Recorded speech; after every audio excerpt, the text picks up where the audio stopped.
going to start a new game. Normal. A balanced experience. Yes. It is a time between times.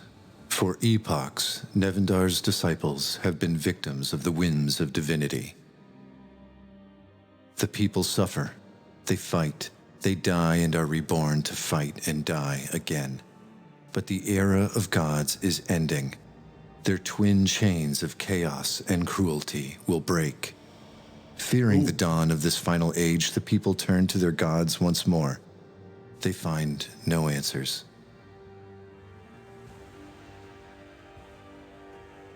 Fear becomes paranoia, paranoia becomes rage, and rage brings war with it.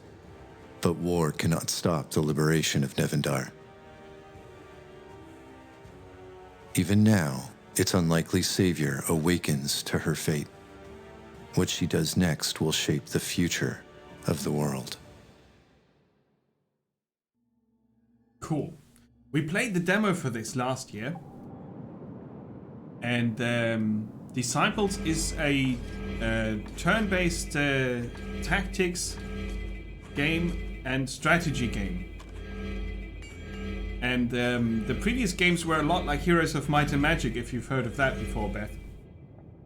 Maybe played Heroes of Might and Magic. Disciples was always a bit of a... how do you say that? Competition, right? They were rather similar games. And this one here is taking a bit of a different route compared to the previous games. And I'm really curious to see how it turned out. The demo was showing us the dungeon part that we are now gonna check out as well, I think. And we didn't really see the strategy layer in the demo, so I'm looking forward to that. The baseline is you have a kingdom that you build up, you conquer castles, and then you make sure you have enough resources and build up armies and develop your heroes. A bit RPG style. And that's true for Might and Magic, for Heroes of Might and Magic as well as Disciples. And this is a relatively new title, so let's have a look. You return from your lookout to the sewers below the Church of Saint Darchild. Or Darchild? I'm not sure. Orion, your best friend, lay asleep. Were it not for his snoring, you'd think his motionless body dead. Ori, you alright? What? Oh, Avi.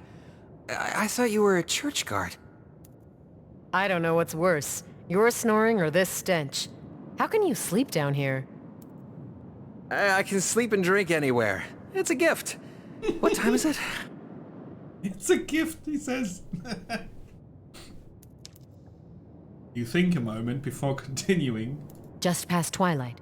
The priest's holy hands have gone, leaving 3 unaccounted for that I've seen. Right. Well, how are we going to do this? Okay. You decide what Aviana says to other characters. Each choice has an icon that will give a clue about what she might say next. Ask a question, attempt a romantic choice, attempt, right?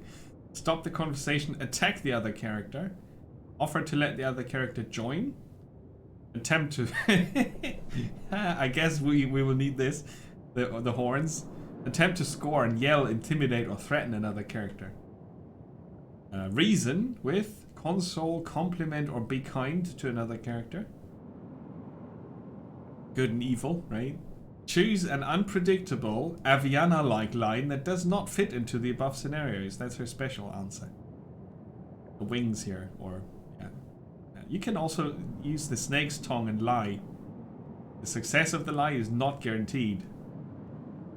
Your choices can have a major impact on the story and the ending of the game. There are no bad choices though. Feel free to roleplay Aviana as you wish.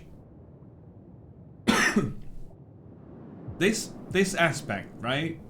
The fact that you choose in dialogues and that it has an impact on the outcome of the story is absolutely new to the Discipled series, and I haven't seen it in a similar game, unless they were classic role-playing games like Baldur's Gate or Neverwinter Nights or something. Divinity Original Sin, right? Those games. So this is a more RPG like mechanic now that is in the game. It's pretty good. Kill the priest, I mean. So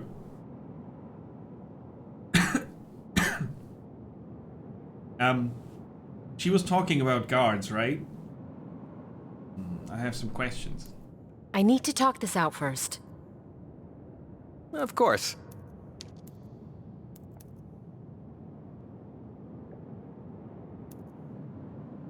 Who's the priest? What do we know about this priest? Let's see. Orion pulls out the contract and reads it aloud. Sebastian, enemy of the Vale and Empire, has taken his royal guard and You lean in and take a look. Occupied. Right. Has taken his royal guard and occupied the sacred church of Saint Dartchild. Well, he sure sounds evil enough. Saint Dartchild, okay. He occupied the church and we've been sent to take care of it. Let's go over what we know so far. Smart. We're mercenaries. I'm your best friend, Orion. Stop joking, Ori. Sorry, but what is there to say? All I know is the contract to kill the priest pays more than we'd make in a lifetime, and now we're in the sewers under his church waiting for the guards to go to sleep. Okay. There's only one way to do this right. Agreed. What is it? Right, okay, so we can either kill everybody so we don't leave a witness, or we can try the stealthy approach and only kill the priest, which is very professional. I like that. Let's be stealthy. We be precise. We get in, take out this priest, and go get our pay. But what about the guards? If any of them see our faces, the Empire will hunt us down, and our families. Those guards have families, too. You've known Orion long enough to know what he's really thinking. You seem nervous. We've done a lot of contracts, but killing's never easy. So, yes, I'm nervous. Aren't you? These are the special Aviana choices.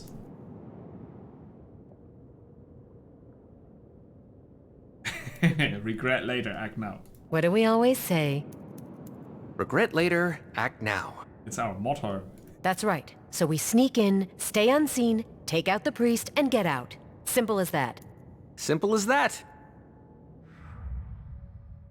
Calling Orion morally grey might be an understatement, but so would be calling him loyal. Growing up youngest in his... oh, he's gonna be fun. Growing up youngest in his large loving family was hard for him to leave the Lows, but to stay would mean abandoning Aviana, which he'd never do. He made a pledge to get her out of trouble and into it, and it's a pledge he intends to honor until his dying breath. Okay. And thus starts the game, where I will directly go and have a look at the quest journal, apparently. He's nervous! Killing people is not easy, that's what they say, right? They are proper people. Your quests and standing with each faction are found in the quest journal. You can track your current quest or review past quests. You can also choose which one to track. Your standing affects your ability to maximize the combat potential of the units you produce. That's for later. This standing with the different factions is down here. The legions of the damned, the undead hordes, the Elven Alliance, and the Empire. Side quests, companion quests, completed quests. Okay, cool. Map is for later. There's a bit an introduction here. Quest description.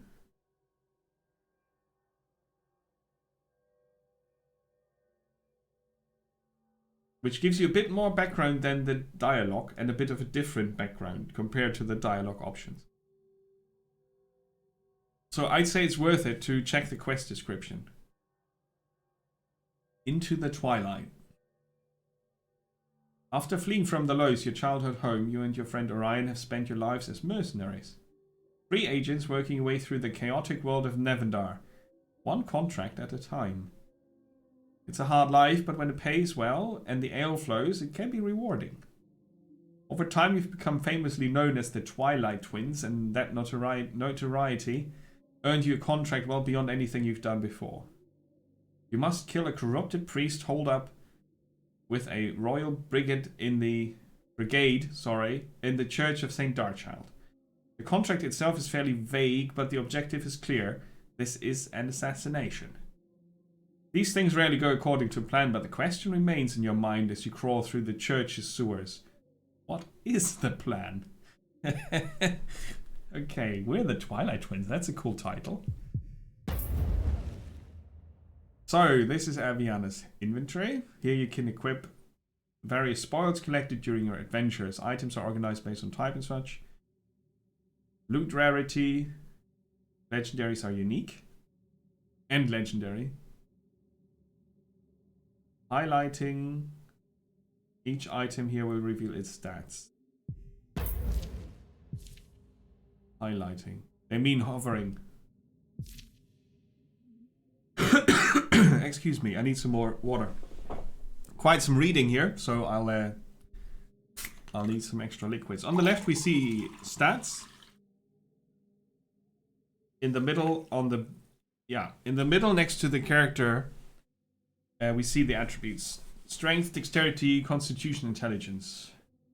All 21, because we are deciding their fate.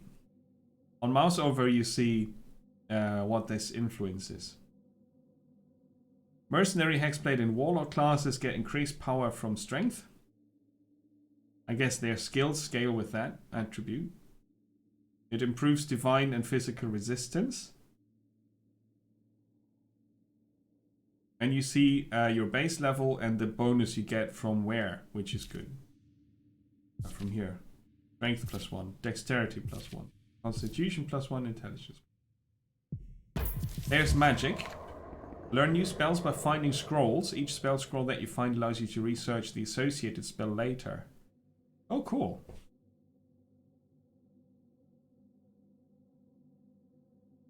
So Orion is not a spellcaster. There are 4 tiers of spells.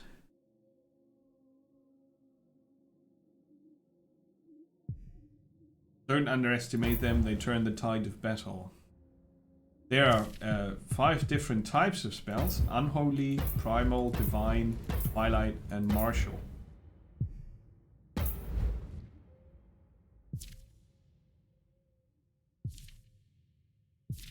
Yeah, okay, cool.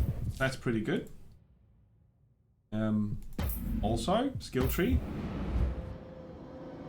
Each time you gain a level, you gain a skill point that you can invest in the combat, Nephilim, or magic skill tree. After investing a certain amount of points, you unlock the passive effect shown. So we start at the bottom, and these are the top tier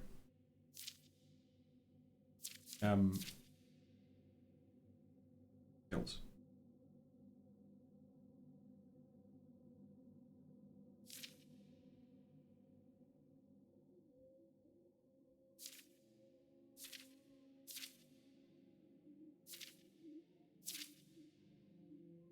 Oh, these are the accumulated points in the tree. They unlock these. So if I spend 10 points in combat, I unlock Wanted. And this is tier 1, 2, and 3. Right, okay. I read this as 4 tiers, but that's a misunderstanding on my part. We can spend 5 points in the beginning. I'm not sure if we can get around magic, so... Draws forth the power of Nevendar itself, increasing primal resistance and primal power. Gain access to Holy Essence tier 2 spells. Ooh. So here I choose a magic school. feel that's like a bit early, maybe. 5% health, 5% physical resistance. If an enemy lands a crit against Aviana, she gains 20% chance to dodge the next incoming attack. That's pretty good. Flanking. Initiative.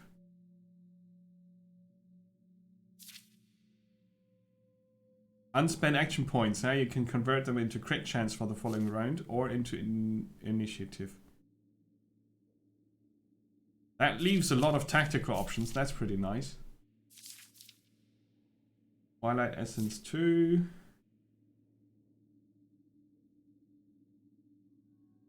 Ooh, this looks potentially very good. Power and all resistances are increased by 5% for units who are standing beside at least one other friendly unit on the battlefield.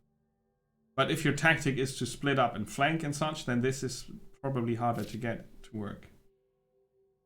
Okay. I'm not sure if I can make an informed choice already. And I'm not sure if I can reskill later. But this seems like a good bonus. More health and resistance. And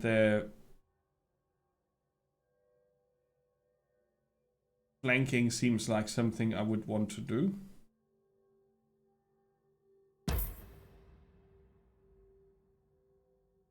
It's 4% each point. So I'm gonna put all the points in there. Now we've got 1 point left. And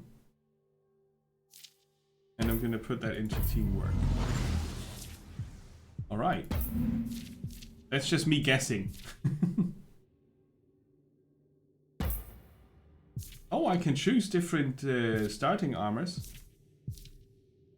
Okay, so instead of getting 1 constitution, this seems like a bit overpowered.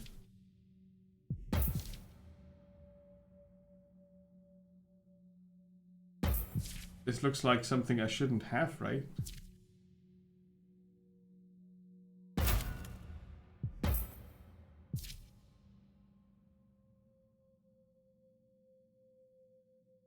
Do I have like a special collector's edition or something?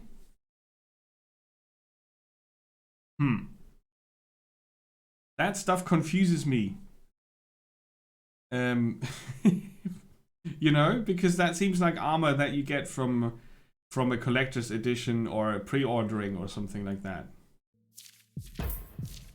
I'm just gonna stick to the standard equipment.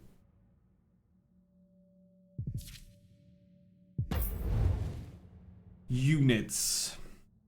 Companions can equip weapons and emotion shards. Emotion shards? Okay. If a unit dies, the emotion shards equipped will be returned. Units and companions are different types, right?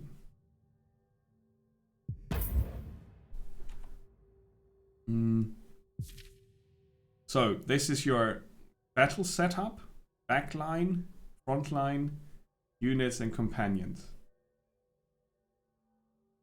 So as you can see, later on you will have a huge large army to command.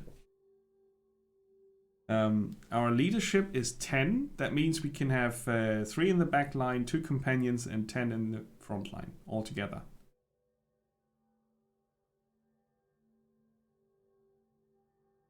And this is the amount of leadership you need to put them there. And then you can inspect each unit and get a quick overview of their skills.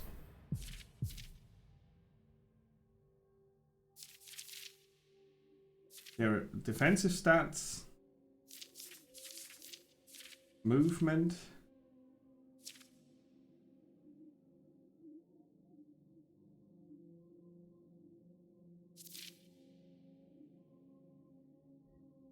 after a strange power burst from then young Aviana's fingertips, she was hunted by the Veil. To save her family, she fled her childhood home, taking on odd jobs and living in hiding with her friend Orion. So that's... she has magic. That's like a demon hand, isn't it? Eventually they became known as the Twilight Twins. Okay. That's what makes her special. I'm gonna save before I do anything else. And then we have a look at this.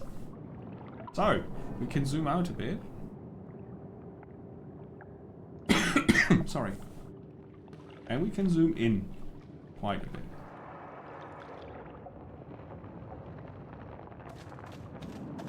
Now with the left click, I give her a target. I know we're in the sewers, but what is this stuff? I'm not sure, but the stink is definitely worse than usual.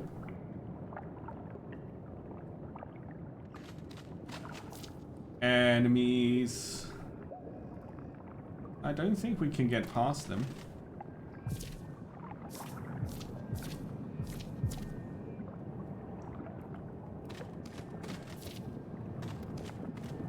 Impure! His eye sees all! Ooh. Battle. Now we can retreat. Conquer? This is either an important battle that is tied to a quest or the progression of the story, or your squad is not considered strong enough to conquer the opposing force. Okay, so if you have standard combats and your fighting power is much bigger than the enemies, you can conquer them, meaning you defeat them without having to do the battle at all. Okay, ready. Yeah, it looks pretty good, doesn't it? So, this is where the game does another thing that I haven't seen before. 3 different types of action points.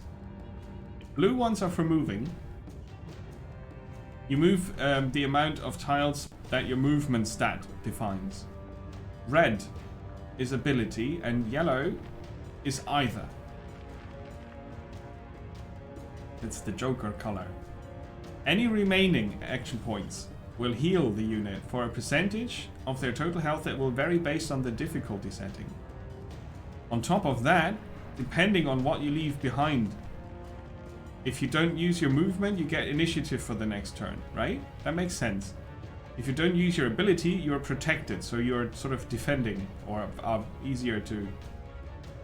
It's easier to defend yourself. And then this does both. I think that system, and it was the same in the demo. I was looking at it and I thought, well, that's smart. I've never seen that before. And it's logical, so it should be relatively easy to get into the zone, so to speak.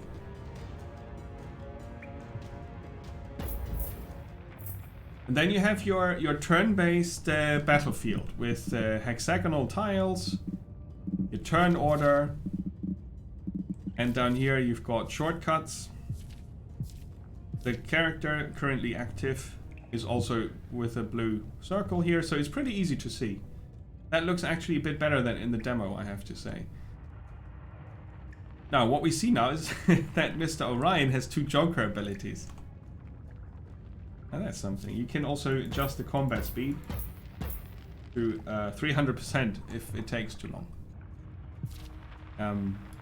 Can I... Yeah, I can right-click on him in the battle and see what he's doing. Change his equipment.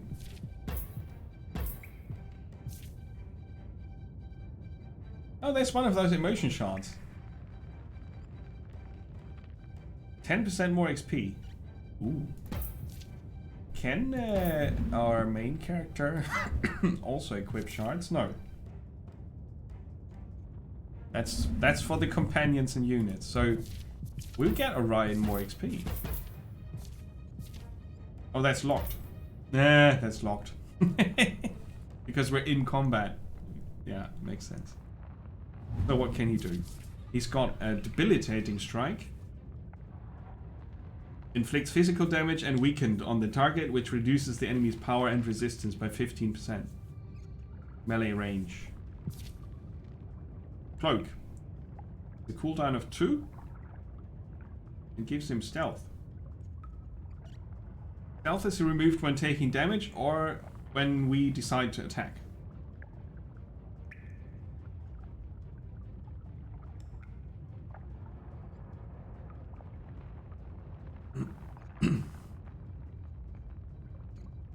Deals massive damage and inflicts bleeding on the target when attacking, while stealth is active. Okay, cool.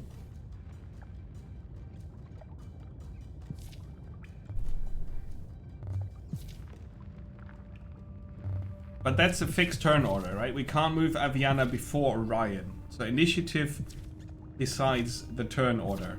Higher is earlier. His initiative is 151, 112, and 110 on the enemies.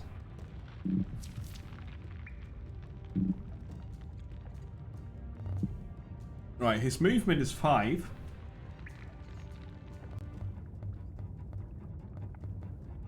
And it's automatically shown here as the range. Right? 1, 2, 3, 4, 5. So this is his maximum movement range. Their maximum movement range is 4. And they both have a move and an attack. Well, and a move and an ability point.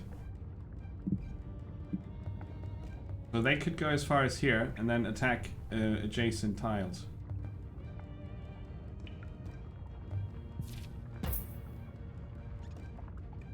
You mess with Avi, you mess with me! And that was bugged in the demo. He was saying that every 10 seconds. That was kind of confusing. That line got stuck. So, the battle begins, but a master strategist knows when to attack and when to wait. Though you expanded an action point, you could have decided to wait, delaying your unit's turn until the end of the round. In that case, you allow the enemy to exhaust themselves by drawing them toward you, thus giving you perfect opportunity to strike. Yeah, I know that, but that's a good explanation.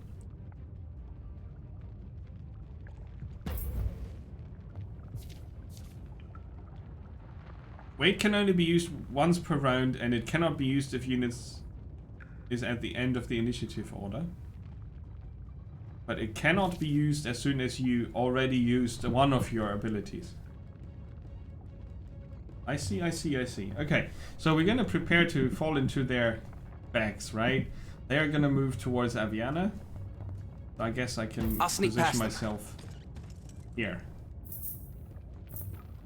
Aviana has move and special action points. And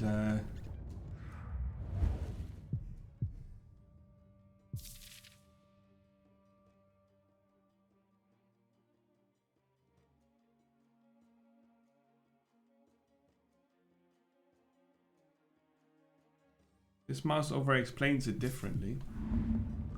Let's see, she has a clearing strike, spins and hits all enemies. Oh well, let's wait. See where they go. They also waited. Yeah, they took the advice. 1, 2, 3, 4. I'm gonna move here. Moving. And then I'm gonna check my spell book. There's no spells. End the turn. Mounting an offensive. Yeah, sure. Breaking the line. So they used an ability here, protected. Right. So they didn't use their ability point, the red one, right? So now they are defended.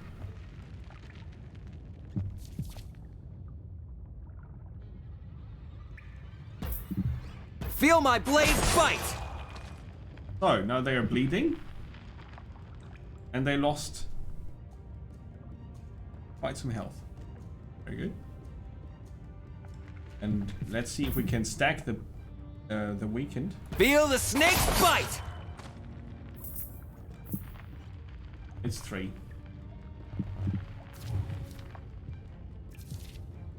Yeah, it doesn't go higher than that.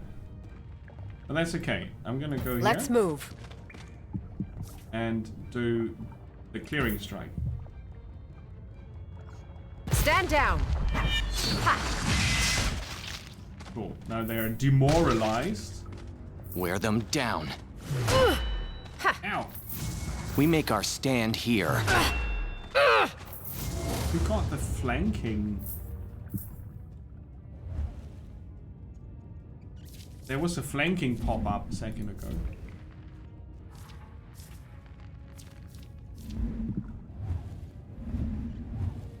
Okay. Before we finish this, I'm gonna go to the bathroom real quick, and then we'll mop the floor with them and continue and find out how this game develops further. It's a very interesting start. That much I can already say, and I'm looking forward to seeing more. So I hope to catch you in a bit. I'll be back soon.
and welcome back. Let's continue our fight here in Disciples Liberation, which we're checking out without a timer, Mikias. Exactly. This game needs more than an hour. Especially at my pace, because I'm going relatively slow. Looking at things. Will take some more time. And that guy has only 149 health left.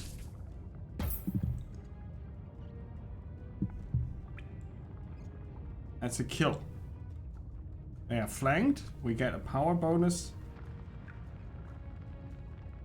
The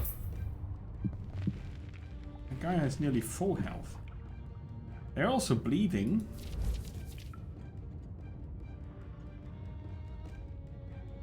Deals increasing physical damage. Ooh.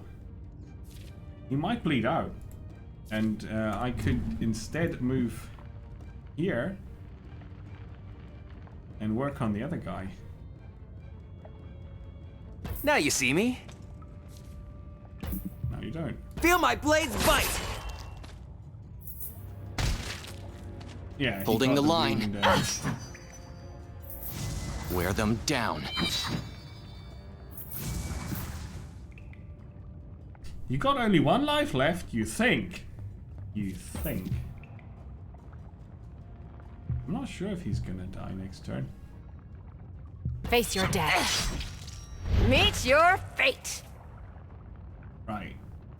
And now we can finish him off. Feel my blades bite! Feel my blades bite! Oh, he just say that every time.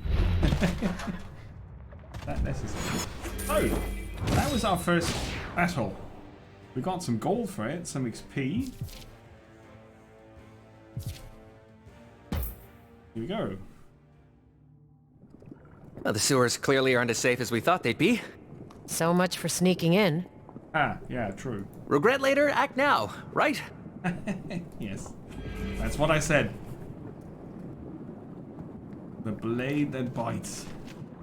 We got a spell, right? Let's see. Spellbook. Primal. Solonial's Mist. A Saturday afternoon anime voice actor. Saturday afternoon anime. I don't even know what that is. I know Saturday morning cartoons from the 90s. That's what I did. Get up early, watch Spider-Man and such. Target regains 15% of its base health at the beginning of its turn, which is negated by burning. Ooh. Ah, you meant the morning. Mm-hmm. Rains down the waters of the live stream. Healing 25%. And then the regeneration on top of that. Ooh, that's pretty good. Range 3 costs 5 mana. That's a pretty cool spell. Do we... Oh yeah, that's the bonus. I'm not gonna...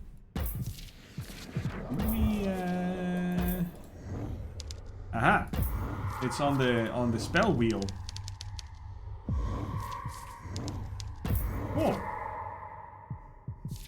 So there's a maximum number of spells you can have equipped as well. Peter Parker. Oh, he's Orion and not Peter Parker. Units.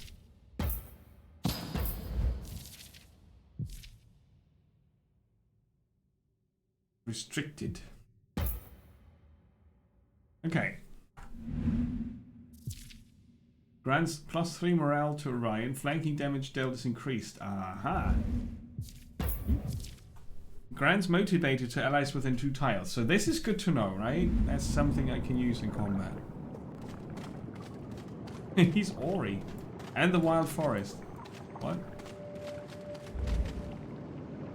Post and counter healing. During that fight, some of your unit lost health. Replenish at the fountain.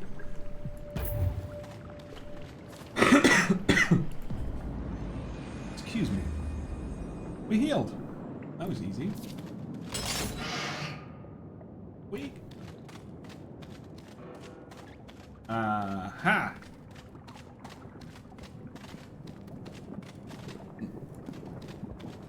Ew, that looks dangerous.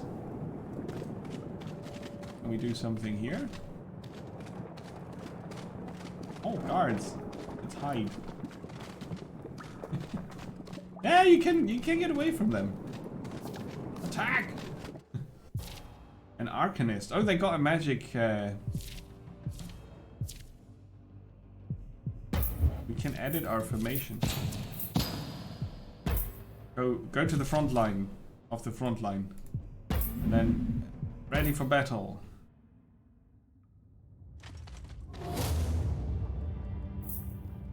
Right. So they've got a mage. Yeah, he is a devout follower of the Gilded Eye sect. Arcanists seek the deepest truths from the Lord of Light. They will wash themselves in the blood of non-believers until they are worthy. Yeah, sure, they're sane. They shoot dark missiles, dealing unholy damage. They have a blurring speed ability, which increases speed and reflexes of allies in the targeted area. Range 3. Cooldown 3. The ally with the lowest health gets evasive and agile.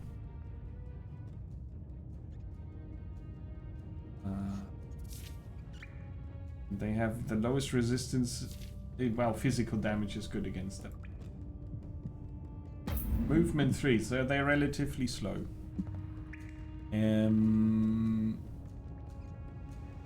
What? I'm gonna get invisible. Feel my blades bite! And I'll sneak past them. just get there and stab him in the butt. Right, so the Dark Missile ability has range 4. So imagine he would move 3, then he would be able to shoot me. I'm not sure if he's gonna do that. I wonder if he uncloaks my character if he wants to move here, or if it's just gonna be an obstacle for them. In the butt? Shoot him in the butt. That's the hero's manual. First page. If you see an enemy mage, you shoot him in the butt. Didn't you read the hero's manual? Beth, come on. Move out. So we can use our spell. Oh, well, there's a healing spell. I forgot. Yeah. Let's not spend that. And Mounting get an defense. offensive. An offensive. Wear them down. How? Yeah, we get less damage from that. We were protected. Oh, it was a bad spot. Oh, he shot first. Yeah, because I moved into range, right? I had a good plan. It was not this. I want to get Now the you mage see me. first. I should have moved there. Ah, too late now. Feel the Anyway. snake's bite! He is weakened. Stand down. There you go. Now I could not heal anymore. Oh, because I only got my movement ability left. Yeah. I thought this through, so we're gonna get more initiative next turn because we're gonna end our turn now. Holding the line. From the front. All in. Ugh. In this particular combat, I think I'm okay. Feel still, my blades bite! even if I make some silly mistakes. Feel the snake's bite! Yeah. Bite, bite, bite, bite, bite. Now we're gonna use some magic. Face your death.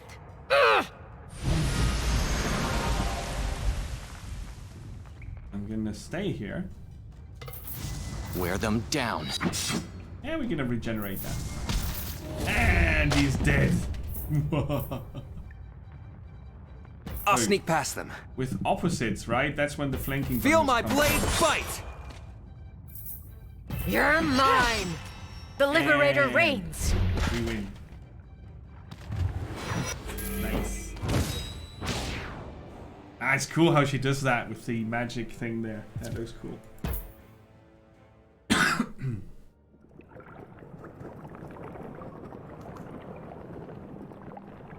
No, you shoot them with magic projectiles in the butt. Or you shoot them through the leg until the arrow hits the butt. Through the leg, obviously. No. There was no bad outcome for the heal spell. So, what are you going to do with your cut of the money? Build a home, something safe, something quiet. Sounds fun. Please tell me when this is over, we're still going to the pub. Ori, seriously, we always go to the pub. That's a dialogue speed that I'm not going to be able to keep up with.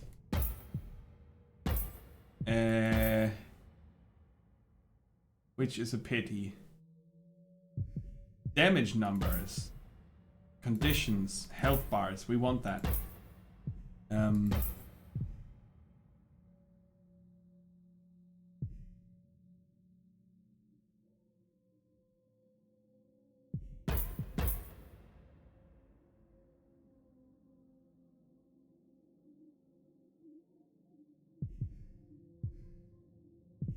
Yeah, no. There's no chance to make it slower. I might just miss out on some dialogue that they are doing because it's over here and I'm looking over there. Don't go into the poison. It's poop soup. Literally poison. Find the priest. Is he here? Well, there's a marker showing us the way. But what's back here?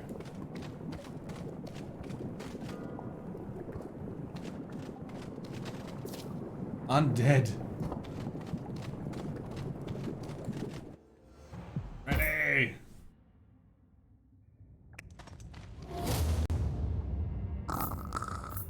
Ugh. Ugh.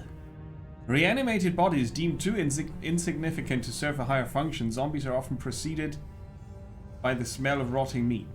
Their craving to eat flesh is all-consuming and never sated. Strikes the target with the lowest percentage of health. But they only do that when they're in the backline, which they are currently not. Ew! Poisoned only on targets below 50% health. They deal physical damage. Oh, what's the range on that? Oh, that's both a melee attack. Well...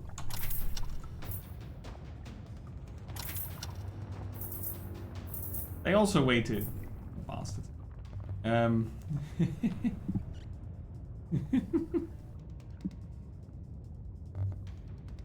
I'll sneak past them. Let's move.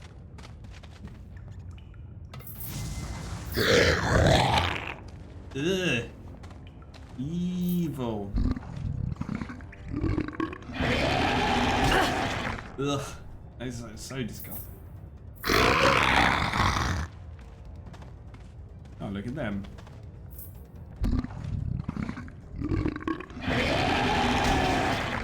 Oh, that's hitting both. Ooh. Did it say area?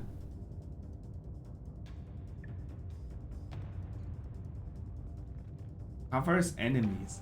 It didn't say area. Ah, okay. Alright, we're gonna go. Now you see me. Feel my blades bite! It would be very nice to have the choice how often they shout their audio tone, right? That would be really good. I think it's something I noticed in the demo also. Like a frequency trigger. Other games have that as well. For a reason. Oh. Clearing strike. Die. I'm not exactly sure why you can demoralize undead, but... Right, so this way they can't really flank us easily.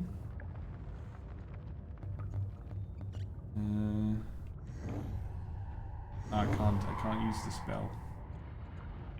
Move out. Over here.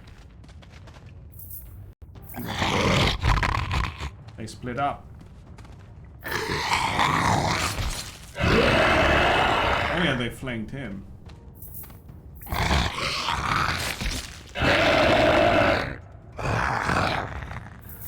Their snarling is really loud.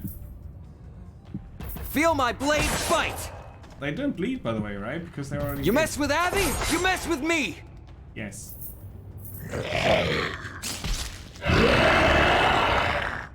Yeah, I guess we're gonna spell cast, huh? You're done. Ha! You're done? We're healing our friend. Let's move. We're healing our friend.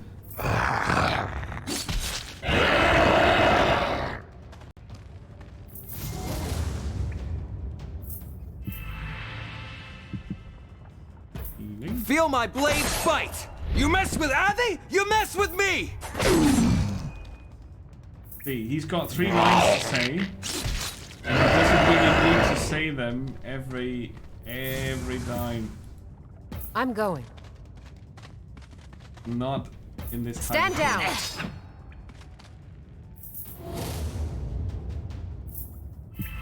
I didn't really read up on how Feel my mana is blade bite! regenerated. Feel my blade bite! Oh, he still has a life point left. Bastard.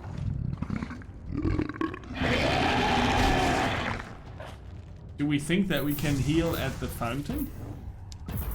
Again? Stand down.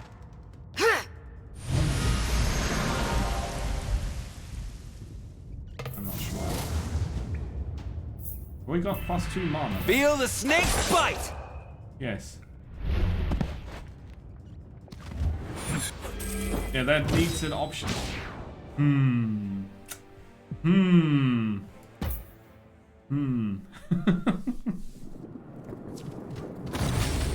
He got a new piece of equipment.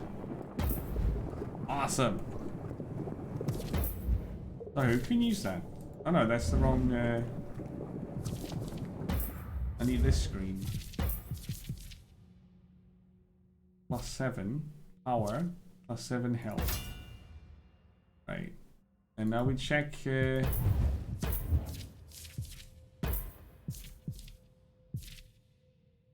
This one is also dexterity bonus. Okay, can we dismantle this? Cannot. It's for another class. Alright, so we found a bit of a bonus area there.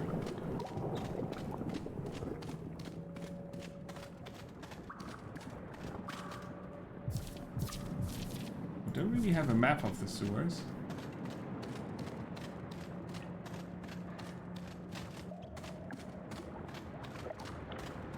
Oh yeah, this is where we came from earlier.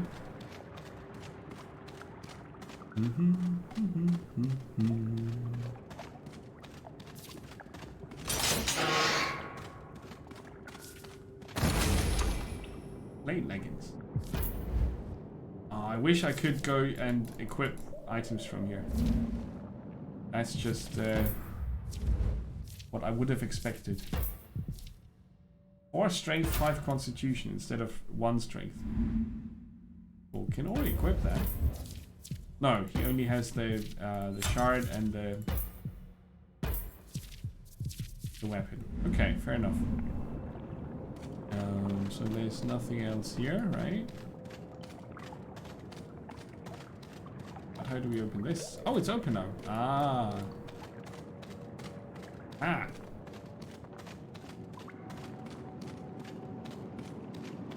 There you go. Here we go. Tutorial mission, right? Bastian, the old priest serving the Church of St. Darchild, looks up from his work to you. He's sorting through children's clothing, all of it clean and well made and marked to be sent to orphanages across the city. He's hardly the monster your contract made him out to be. Until he snarls at you, that is. The rat who's been crawling our sewers reveals herself.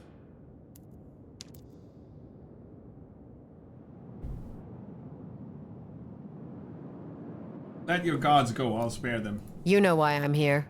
But your guards don't have to die. Let them go and I'll spare them. The rat shows me pity. You are unique, I'll give you that. The priest gestures to the shadows. His guards emerged. You're surrounded. Tell me, to what do I owe this assassination? Feeding these children? Nursing those displaced by the veil? Their young eyes will see much suffering in their lifetimes. Let them start by seeing yours. The plan to sneak in should have worked, you think? Were they warned of your arrival? Surrounded, trapped, if ever there is a time to draw one's sword, it's now. Ooh! Lots of them. He's in the back line. There's the backline symbol. I could be bad.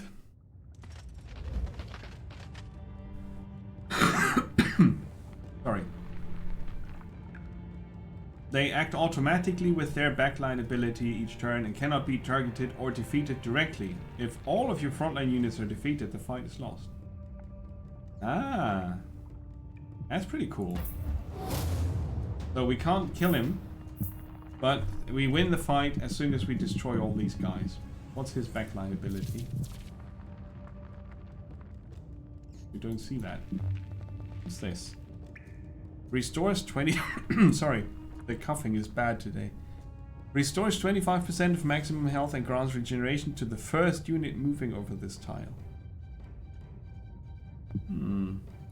I would want to deny them the pleasure of that.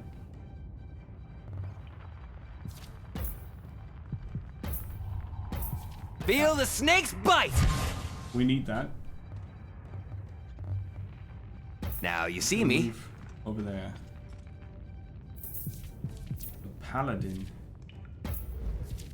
They've got a morale boost ability. And they have a chance to inflict taunt. Oh wow.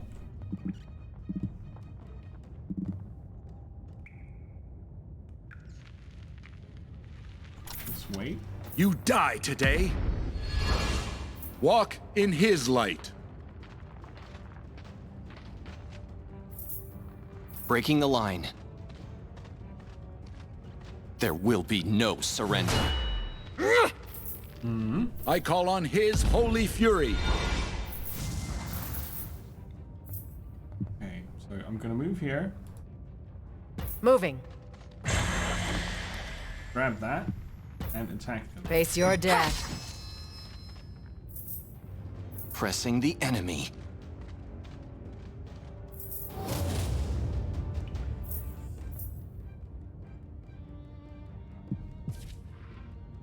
It's the one in the back. We might be able to get rid of him. Flanking bonus plus the stealth bonus. That should do a lot of damage. But it might be too early to go for that. I'm gonna go here. Now you see me. You mess with Abby, you mess with me. Right. Father, guide my blade. You die see. today. What they do now. Right, I'm still healing. And I could move over here and do the whirlwind. But he's protected, so I'd rather Die. smash him and save up for initiative next turn. The line must not break. Ah, they are going back. I call on his holy fury. Yeah. You do that. Holding the line.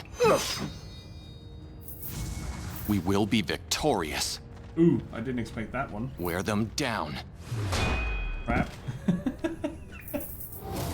I didn't expect them to go all the way back there. Feel my blades bite!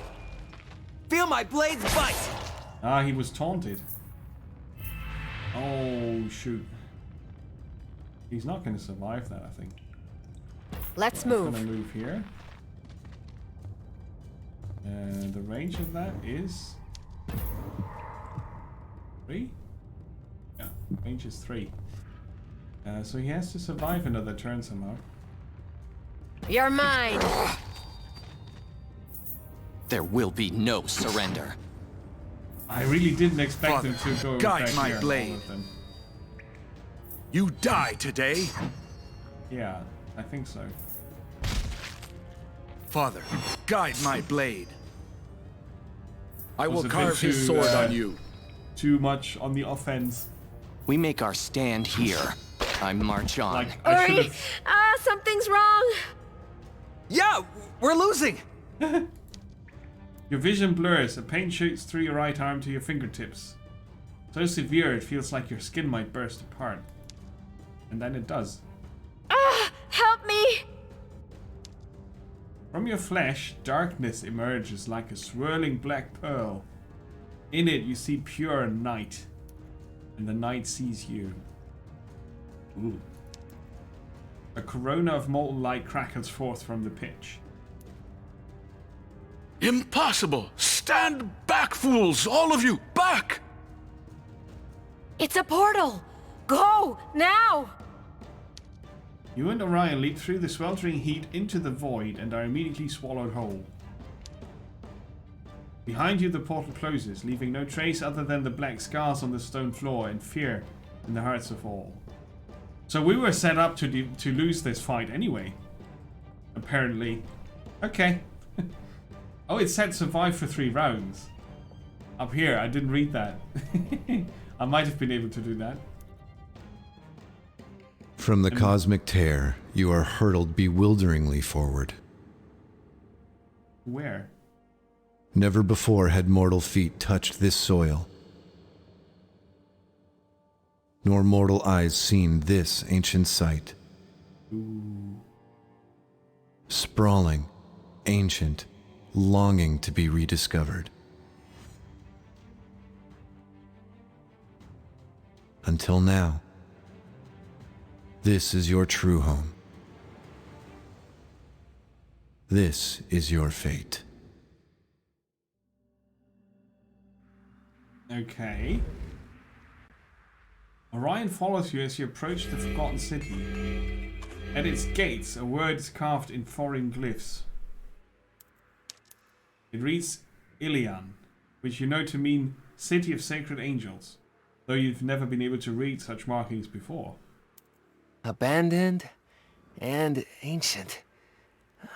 Could be dwarven. No. It's older. Older. Look at the stone. It wasn't cut. It's like it was formed from the bedrock. And these glyphs match the glyphs on my armor. Ooh. Now we're talking. You're worried about your belt, Abby? You just ripped a hole in space. We're lost in some forgotten city. I'm sorry. I just haven't seen you do that since we were kids. It scared me. Ah, so she has done that before. Hey, Boy Scout, welcome. City in the clouds. I know. I couldn't control it then, but this time was different. Ori, I can't shake the feeling. It was fate. The word lingers as you carry forward. Fate. Let's look around, but be on your guard. Just because this place looks abandoned doesn't mean it is. That's true. Your mind races as you explore the landscape. Amongst the rubble, you see ghosts of marketplaces, forges, homes, and families. How incredible it must have been once. We're gonna rebuild it! Yes! So, the legendary city of Ilian, your home. You will be able to make it your own and upgrade it during your journey across Nevendar. Right now you have access to the castle and the building of each of the 4 factions. In the faction buildings you can recruit units for your army. Once this is done, go to the castle and speak to Orion to start your journey. Okay.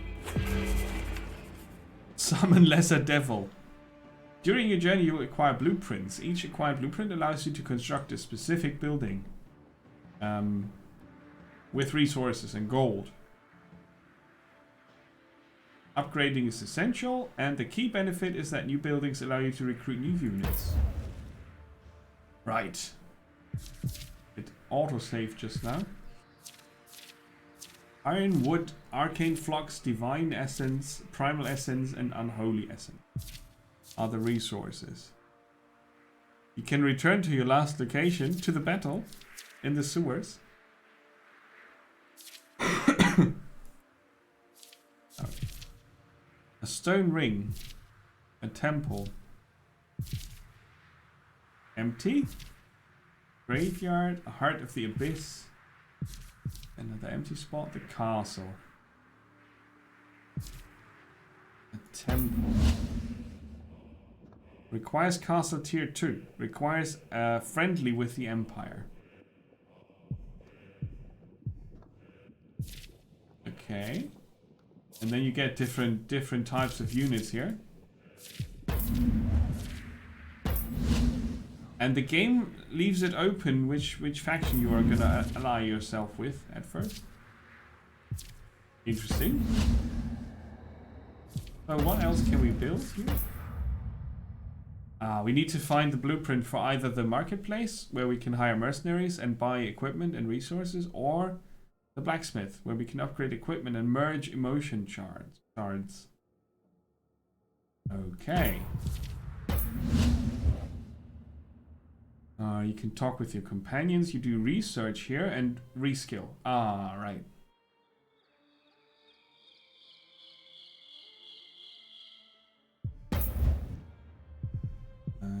Train. He's maxed. Okay, currently, I see. Then research. Inspires a target, strengthening their divine damage, grants divine might, and motivated. Summon lesser devil. After 5 rounds, the devil is destroyed and does not go to the graveyard. Makes sense.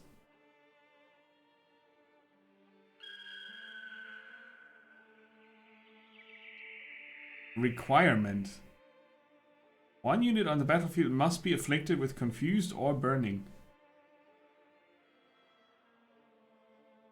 Does that mean we can only cast it when that condition is met?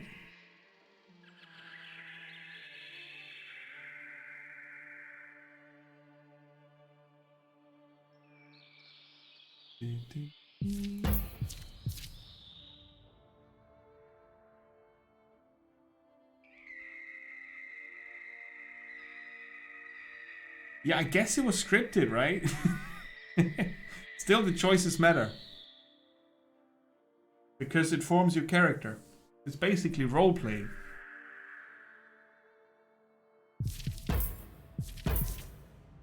Can I upgrade this?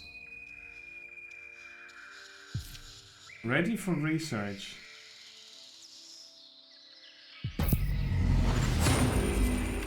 Cool. We can shoot magic. The strength of the Nephilim. Okay, here.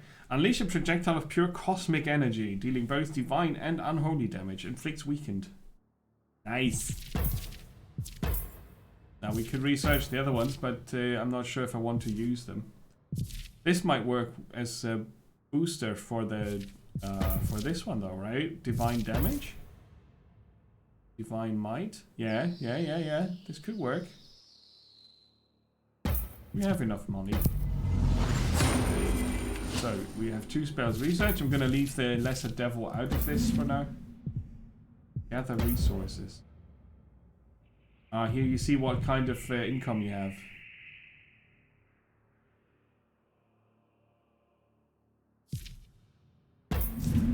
It also said in the beginning that it's not guaranteed.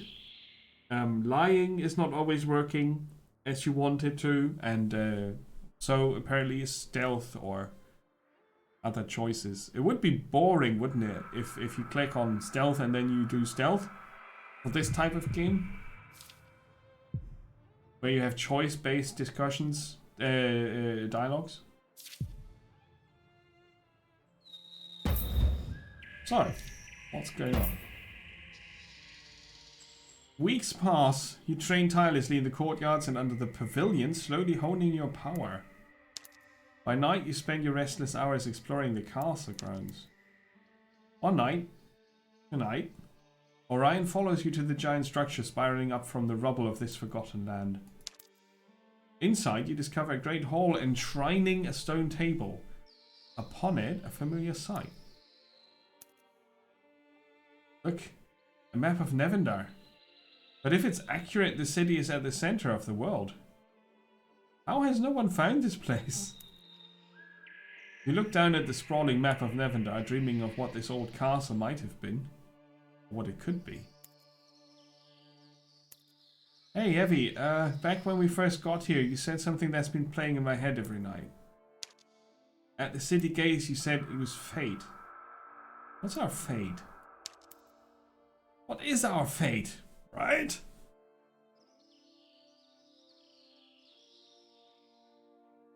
It was just a scripted tutorial. There was no chance that the stealth would work. That was just set up for starting the game. Hence no feedback. And the game hinted at they have been warned of our coming as the reason for our missteps. That's how I understood it.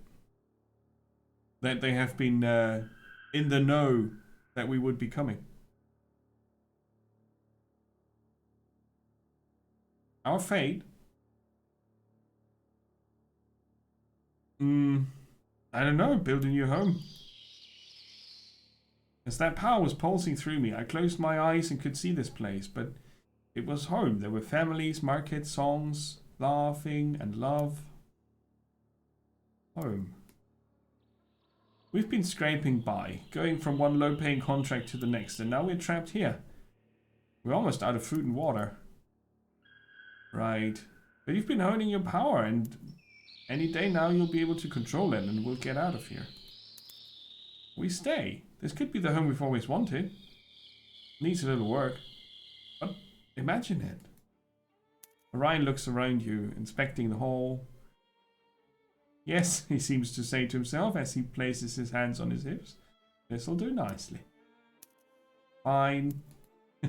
Fine? Yes, fine. But the Empire is going to be looking for us. And they always find what they're looking for. Even here. And then we hire protection, which means we're going to need allies. And money. And ale. Lots of ale. Hey, I was already sold. Where do we start? You point his attention to the map. With cunning, any of the denizens of Nevendar would make a strong ally, but where do you start? The undead seemed very unfriendly, so I'm not gonna...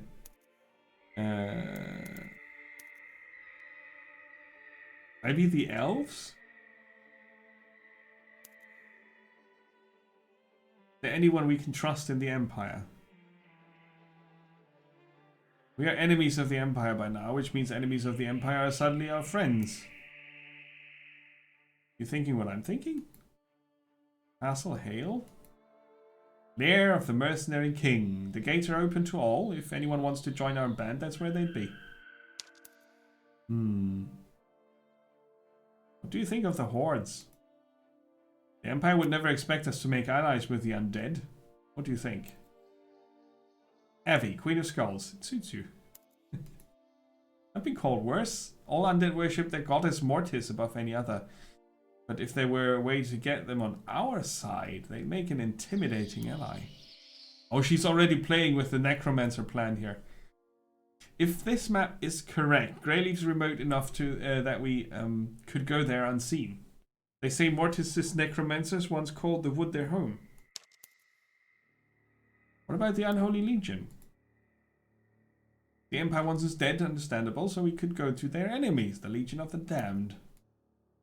Never seen a demon in person before. Probably how they want it. They only accept outsiders in Uruk. If we want allies, that's where we should start. I can't believe we're doing this. Demons! In your homeland! Where do we find the elven clans? We're displaced on the run. The clans could sympathize, but where do we find them? Where does the elves were spotted in the Whitelands? All dwarven territory. Those mountains are treacherous.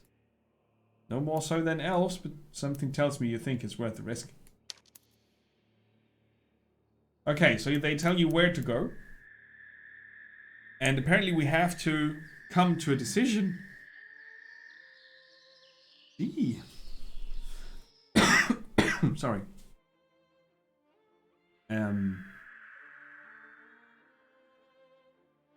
I'm gonna go to the elves. I'll keep draining my power. When it's ready, we'll head for... We start as a neutral faction, but as you progress through your adventure, certain choices improve or worsen your standing with Nevendar factions.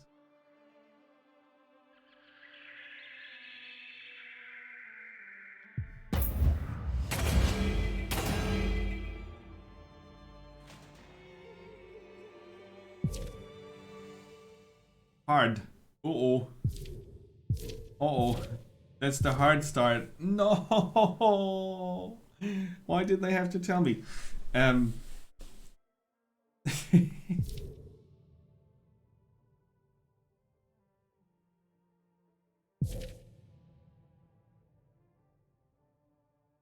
Rebels, thieves, and warriors for hire. Well, I guess we go with that. I don't feel like undead or demons are our allies.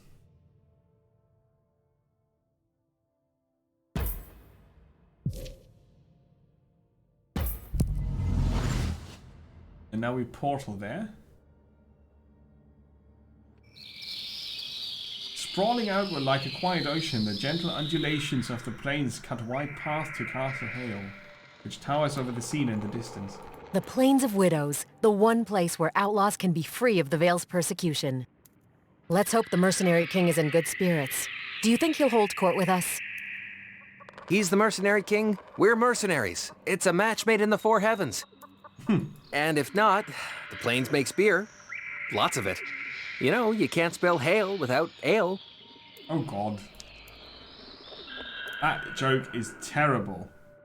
Maybe I'm just tired from the day's ride, but I think your jokes are getting worse.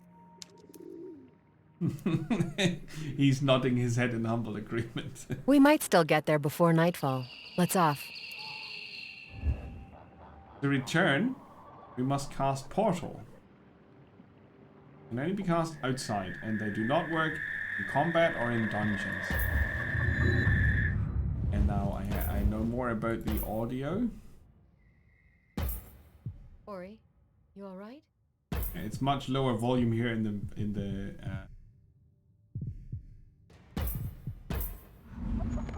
Now we have a horse. I feel like the start of this game is a bit too fast, too chaotic.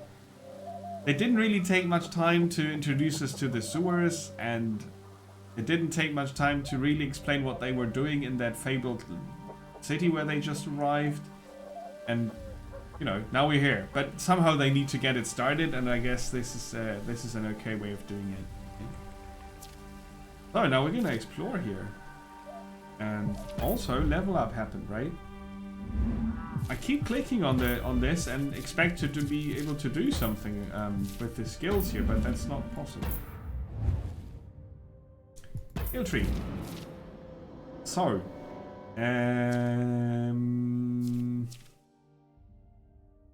now I know that divine power will help me.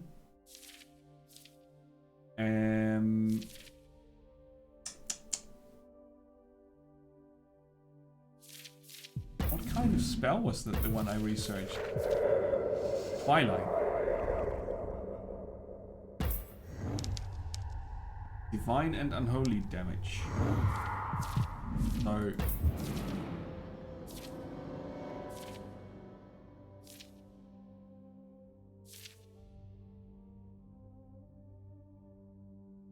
it's the Nephilim in the middle.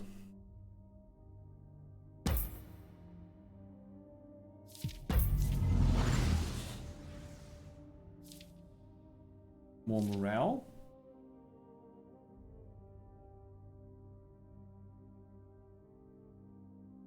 Always has evasive. Cool. So many skills.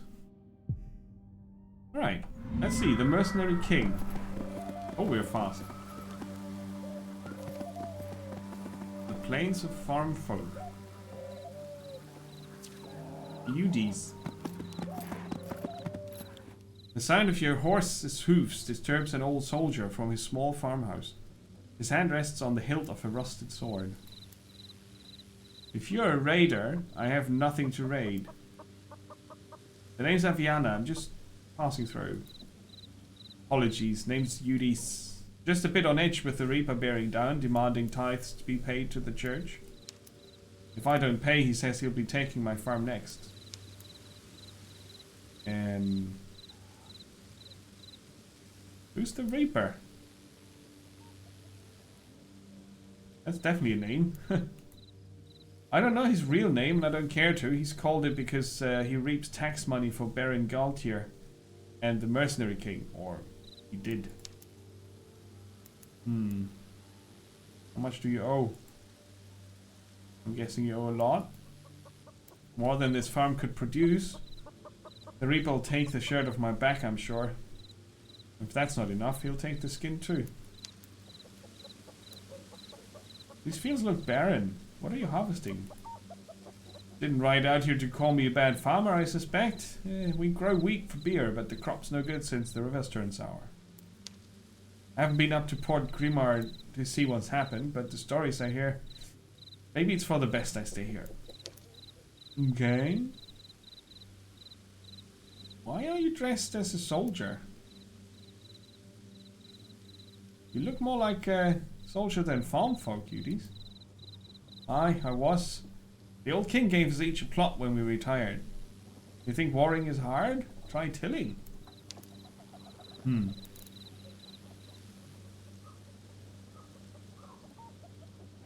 Sounds like you have two options. Pay the Reaper what you owe, or sharpen that old blade you're grasping. He looks down and lets go of the hilt. My fighting days are long past. When rebellion hit, I gave crop to the rebels. They were good folk, fighting a good cause once. But they just keep coming back, demanding more and more. They are more thieves than rebels now. And so long as that's true, the rebels will take your crop and the Reaper takes your money. That's exactly right. Until I starve to death anyway. Then they'll be fighting over my bones. I'm sorry.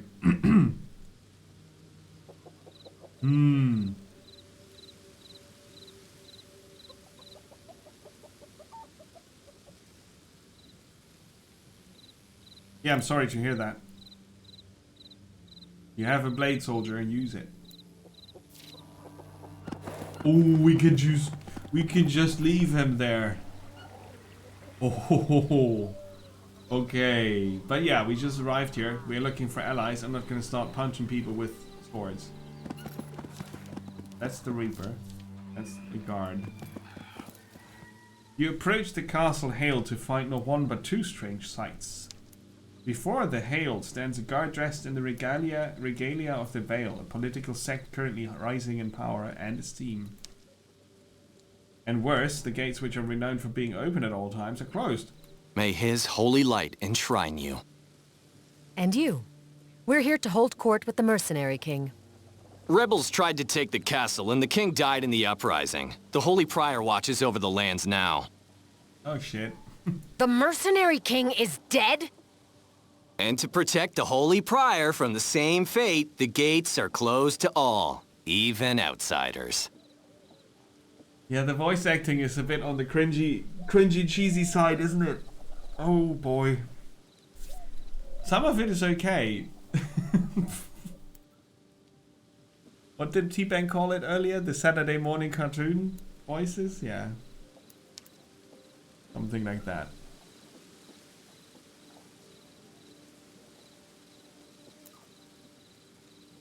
It's impossible. The king was loved, and the Castle Hale's been open to all for generations. The king died in the anarchy he himself fostered. These people are impure. Rebellion brews. Even now, the rebels reject our divine offer of purification and hide in Equisheim, plotting. Equisheim. But fear not. We've dispatched 10 of our most disciplined priestesses to bring reason. So, as long as there are rebels, these gates stay closed. If you are determined to get past, let the High Father guide you. But the gates are not just guarded, they're blessed. Only a priestess's incantation could open them now. Oh god, it's getting worse. You know, I always imagine that people reading these lines get like underscores and highlights where they are supposed to highlight something. It sounds exactly like that. Like they are not going for context or the setting or the characters they are voicing. They're just reading a line of text that has underscores and highlights. I mean, it's hard to do voiceovers and it's probably very expensive to get good ones, but Jesus.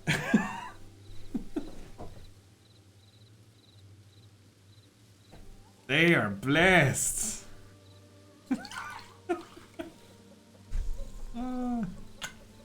Okay. I can always, you know, turn off the voice volume. Perfect. And all the priestesses are in Equishime, bringing reason.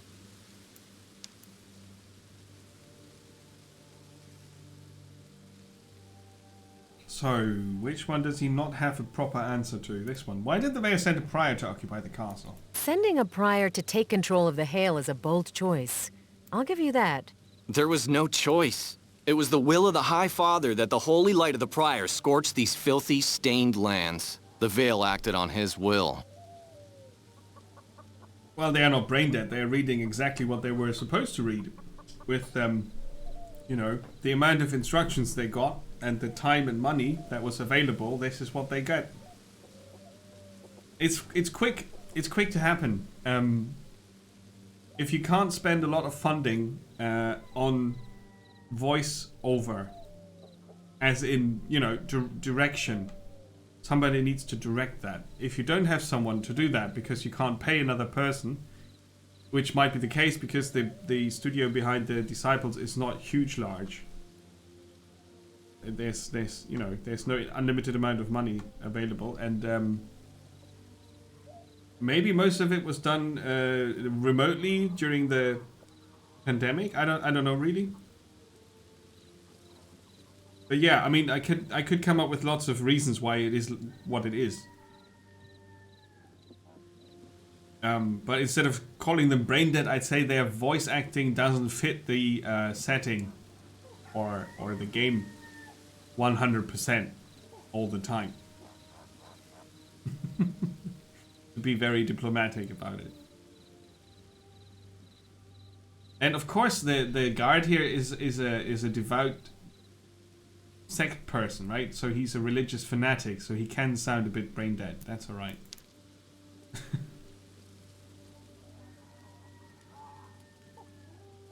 Well, their instructions. If the instructions are to emphasize a certain word, and you know, they get an instruction to make the character sound like this or like that, then they can't really read it naturally, unless someone tells them to do that. And yeah, I don't know. I mean, I've never produced voice acting myself. I've never really gotten much insight into how a games development company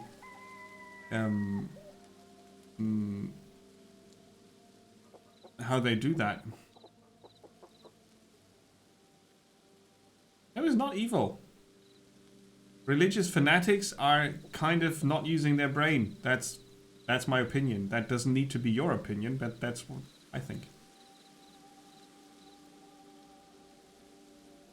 So, you know, that wasn't evil, that was stating facts.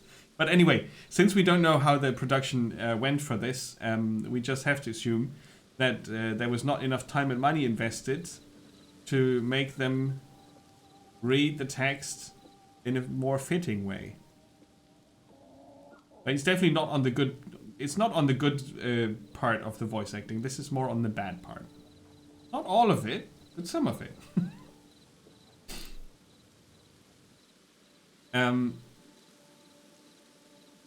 Yeah, so asking the religious fanatic why the people rebelled is probably gonna give us a not so great answer. Clearly, the rebels aren't here. No, but worry not. We've dispatched our priestesses to Equisheim just east of here, where we believe they're lurking. Priestess to the east. Got it.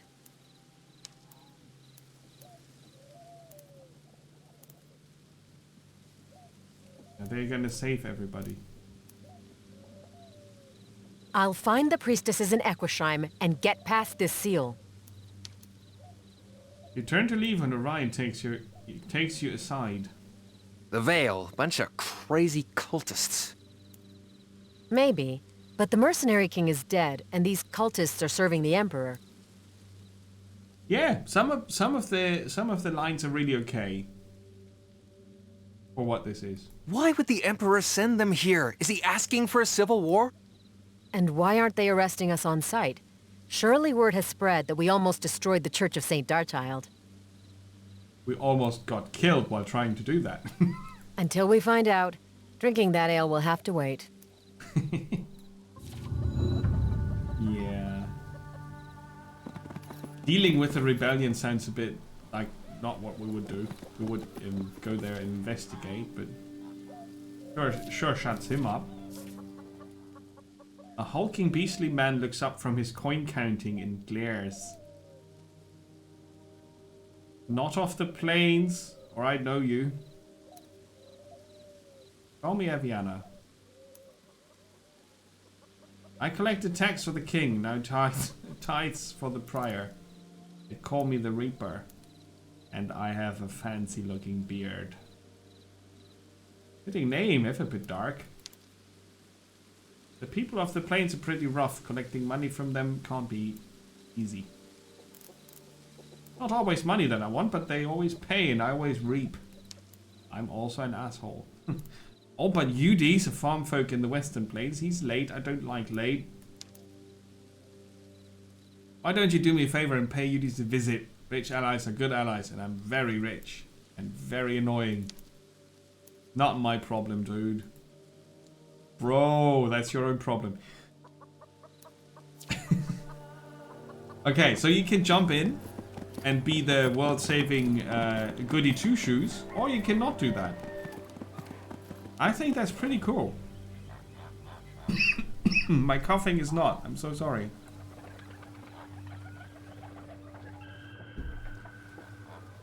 Some games allow you to be evil or good, but not many games allow you to just don't give a shit. That's just yeah. I don't know. The way they explained the dialogue system in the beginning, right? That was promising, and so far it stays promising.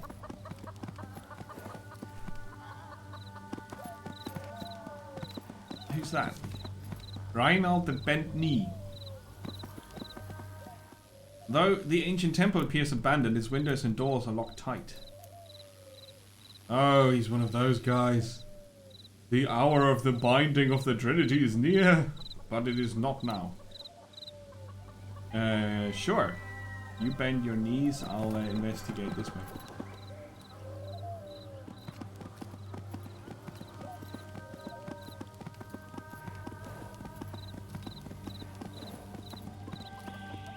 Bell of Martyr. Okay, I didn't read that fast enough. It would be nice to have a log instead of popping up and vanishing messages, right? A little, like, a history of the dialogue here. That would be really cool. It's not here, so can't reread that. Hey, there's a pity if I miss all that. Oh, what's that? I found gold. Nice. Who are you? Oh no. Empire forces. They're level 4, and there's 3 of them. Run away! Bravely into this direction. Oh look, we find resources here. A lumber mill. I can capture this. It would produce 85 wood per hour for us.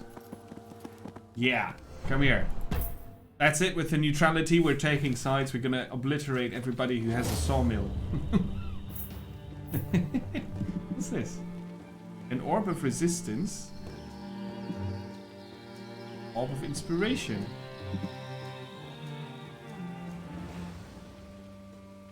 Okay. I'll sneak past them. Feel the snake's bite! Yeah. Feel it. They move 4 each. Move out. And end the turn. Mounting an offensive. We will be victorious. We are victorious. Alright. I'm gonna wait. And then I can check their resistance.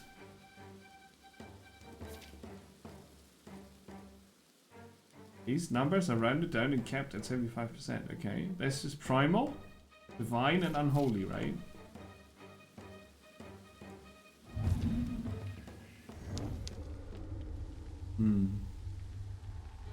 So they resist part of my damage.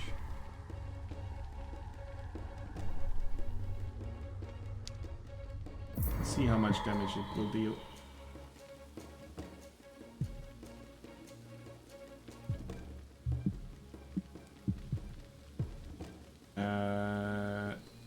Oh, in a line. It has a limited...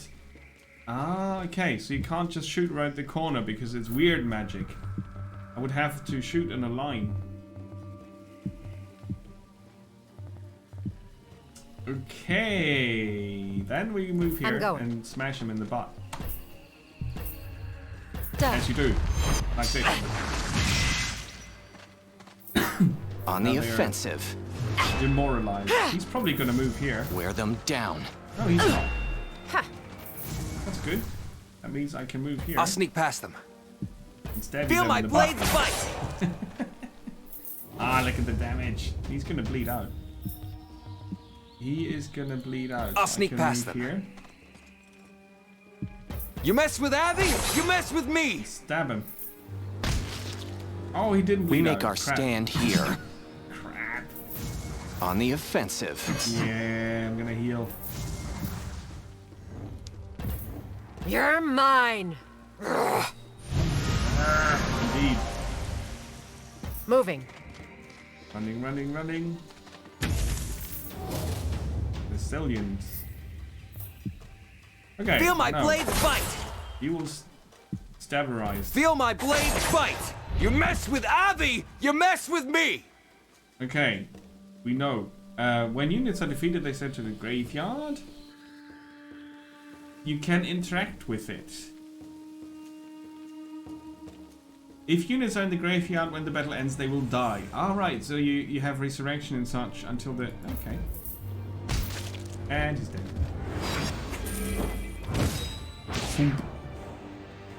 Good. Some XP for us.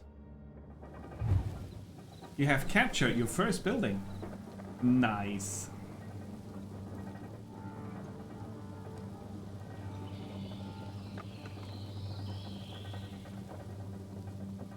Yeah, there's a cap, the production cap. Okay. We're a lumber mill and that's okay. There's a guy protecting gold. How much of them? How much of them? How many? We don't see that. Oh, okay. Yep, run away. That's an army.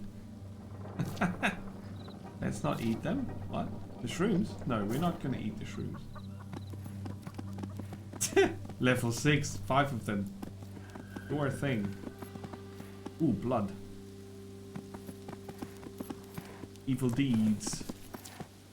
Oh, okay. The game's like, yeah, you don't want to go there. There's a rebel here.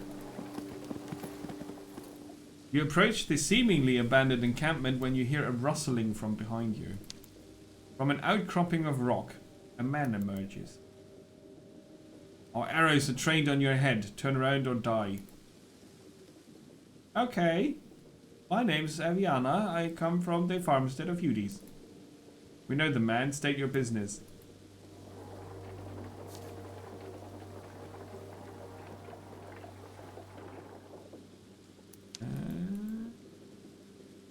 Nothing happens. Well, before they shoot me, I'll run away. Heroically. Aha! Leather pants. Are they good? Do they make us faster?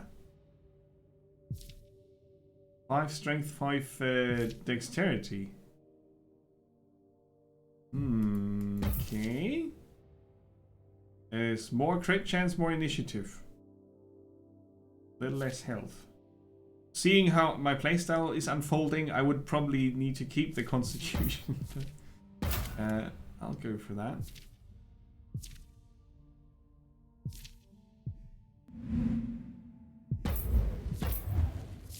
We need a better weapon for him, right? Cool though. We find new equipment and gold.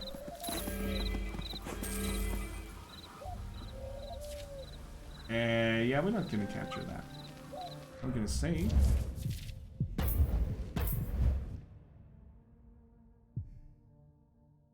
You wish you was a girly like your dear papa. I can tell you that since Netflix has all the Flying Circus episodes, I've been watching too much Monty Python lately. Makes it much easier to take care of the old brain department with all the crap that's going on in the world, you know. That is a very good distraction. Cory Sundry. Steelspawn, how's it going?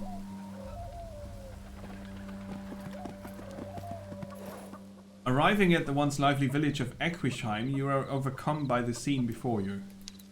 Makeshift beds line the muddied roads, and each wounded men and women lay unconscious, dead, or dying. Oh god. Yes, exactly. You can never have too much Monty Python. That's true. Cutting up from the filth, a single priestess stands like a beacon of regal divinity. If you're wounded, take a bed. I'll be offering healing prayer through the night. Until then, rest. I'm fine. As for you, there were supposed to be priestesses here. Plural. To bless these lands and purify the rebels. Yes. There were 10 of us. Someone or something is attacking Equisheim in the night, including my sisters. The villagers say it's a curse. They call it the Ghost of the Vale. I'm the last priestess.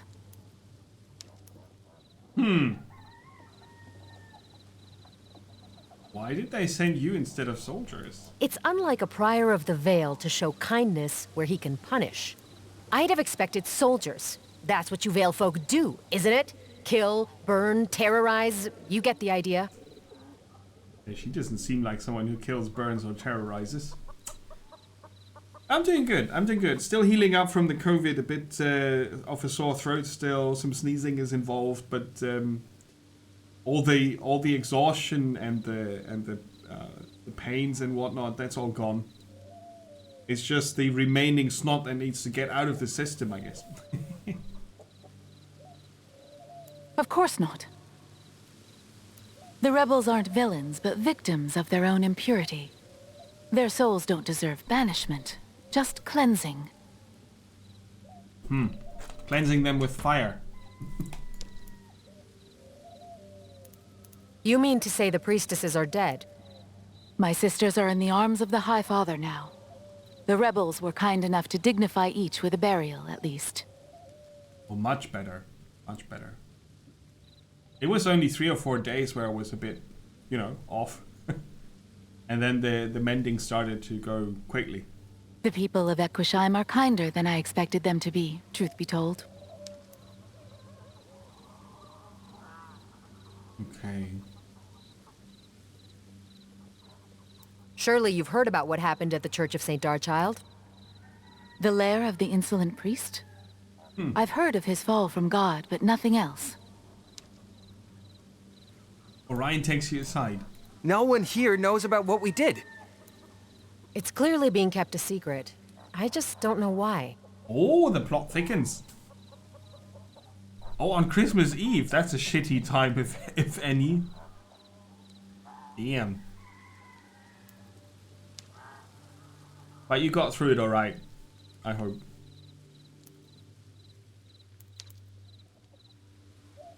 So, the seemingly silly introduction of the game gets a bit more foundation now, huh? A bit more detail. That's pretty good. Despite your losses, you remain to help Equisheim. Honorable for a servant of the Vale, but that puts us at odds. Oh, Crap, are you gonna kill me now? So long as there are rebels, the gates to the Hail remain closed. I need them opened. we may not be at odds at all. I can grant you access. Oh, that's nice. But I'm not leaving so long as the Ghost of the Vale brings suffering to Equisheim. See this. She shows you a young soldier with dark, strange lashes across her back. These aren't war wounds, but animal in nature. The attack started in the wood the night the Prior arrived. The Prior is a werewolf. Monster slayer. What do you call it? Summoner. Everyone will think he's doing a bit of rebel hunting. They do, even though the ghost killed my sisters as well. We'll never win the trust of the people if they think we bring curses with us. The solution is plain. I will kill everybody. I'll kill the beast. Even though they became robbers, they started as rebels, right? Against an unjust king. Ruler / person. The forest beast. Stay here and finish healing who you can. I'll kill the beast responsible, then we ride for the Hail. Villagers brave enough to speak say it lurks in the eastern forests. Start there. And be careful.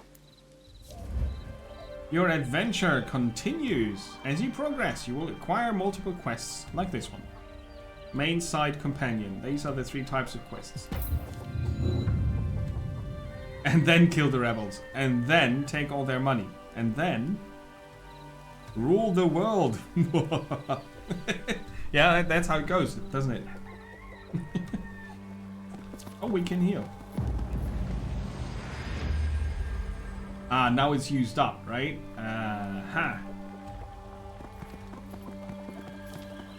Ooh, we can't defeat those guys.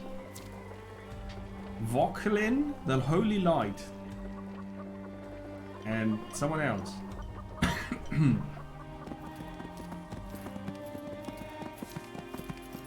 Canoness Mahelt of Galleon. They have really cool titles here. Quite unexpected. How big is this map? Okay. We can see that it is fairly medium in size. No, this is quite large. This is quite large. That's the plains. Then you have 1, 2, 3 more. At least 3 more. Starting regions. Because you pick one of these 4 available ones in the beginning as your starting region. This is the easy one. The one I wanted was the elves here in the Whitelands, but that was the hard one, so I did go for that as my first order of business. I guess you can get to the other regions later on as well, plus there might be just some more to explore. That's pretty big. Plus dungeons. There are dungeons also.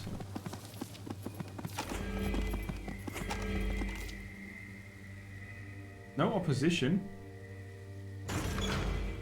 Oh, that's good. Requires a companion who can clear vines. Ha!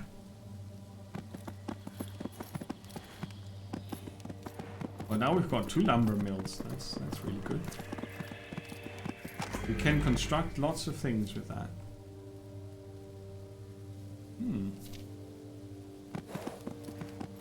Well, we currently don't have a companion who can clear poisonous vines, but we found gold. Yeah, that's oppositional, right? I'll take the gold out front, and then I'll be on my way. Who's that? Baron Galtier. Oh, okay. We heard talk of him earlier. Nice.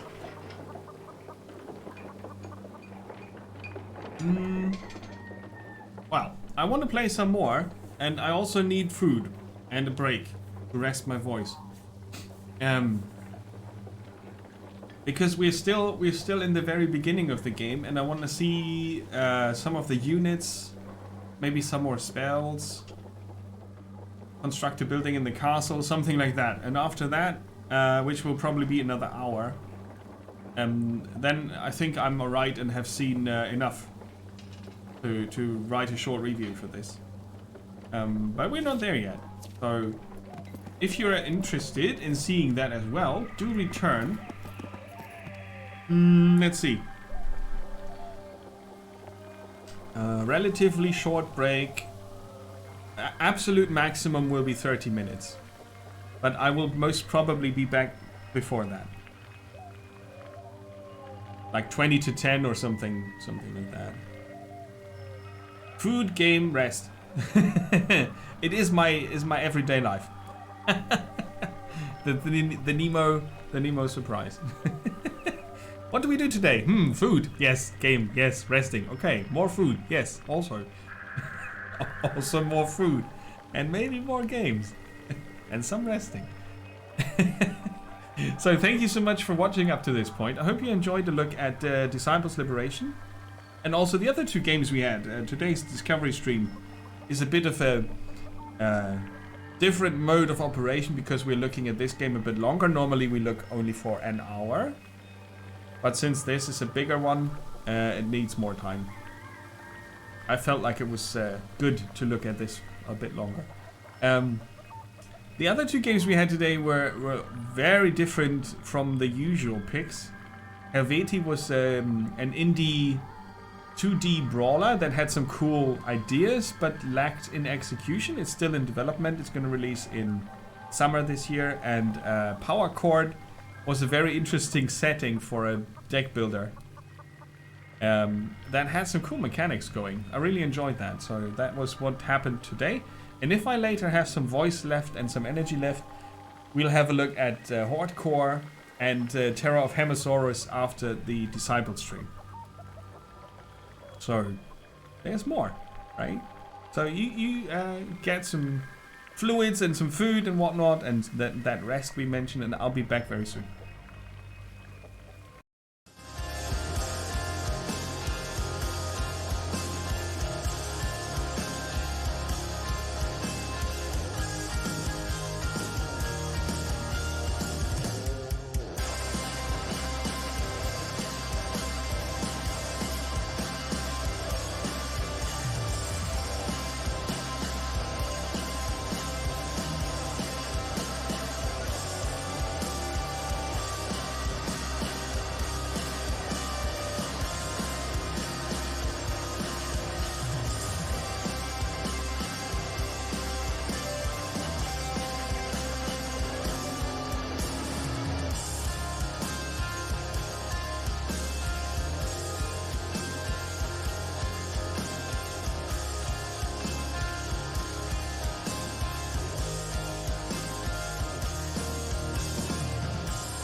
And welcome back.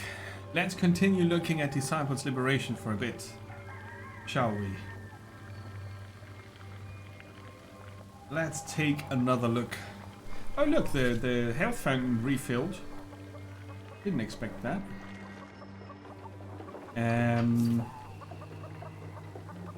Let's talk to these people here, find out what they want.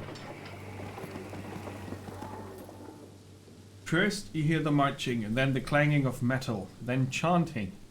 The mercenary king's barracks are now occupied by the Vale's guardians. To your surprise, you're met cordially and are escorted past the training fighters to the chambers of the Holy Light, the barracks' new sergeant. Welcome back, T-Bang. High Father blesses us with your presence. I have an urgent matter to discuss, and you're the perfect person to address it. Please sit. I'll stand. The Holy Light huffs in frustration, waving away his door guards. Concern turns to panic on his face. Spit it out.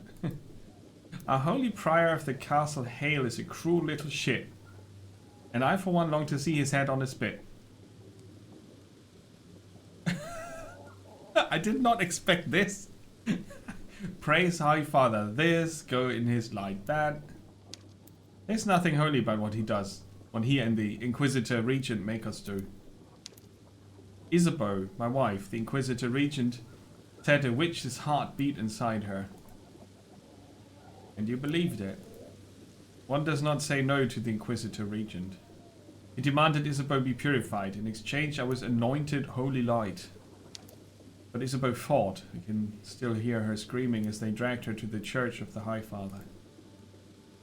Let me make sure I understand. You surrendered your wife to be marked pure in exchange for a promotion, and now that you have it, you want her back?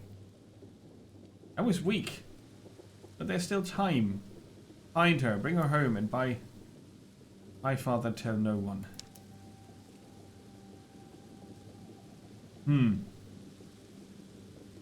I'm not gonna be his lackey. I like the fact, though, that he's going against the, you know, the mad church. I'll have a look. Let's have a heart. I'll have a look. You'll be my debt. Tears well in his eyes. Of course, I'll do anything you ask. Nice. Who is the regent, really? I understood the Vale once. We were the conscience of the Emperor, tempering his whims and thus his spirit with doctrine. Then I met the Inquisitor Regent. The man is more frightful than a crazed Emperor could ever be. Why are the Vale in the barracks?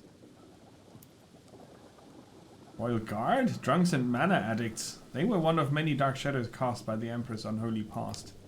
The Holy Prior needed bodies to do his work. The Royal Guard sated that need. Okay. If your wife lives, I'll find her. When you return, do so at night. We are being watched. I'm certain of it. Is there a day and night cycle here? I let the game run. I mean, it said we acquire resources per day, right?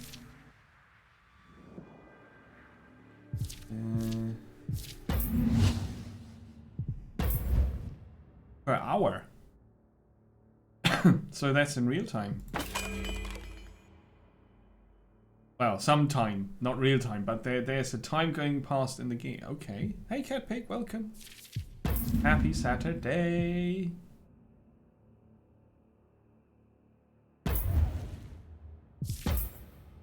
Yeah, I still don't want to research that. They are maxed. Yeah, basically we're still in the tutorial, that's why there's nothing to be done. We haven't got these blueprints.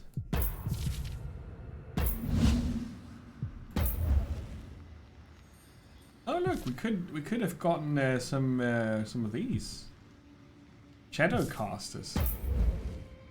They are elven, unholy damage dealing, healing. That's pretty cool. Damage dealing healers. I'm a fan. But we could also get some zombies. Cannon fodder. Or in the temple we could recruit some soldiers. They are pretty tanky. Furthermore, the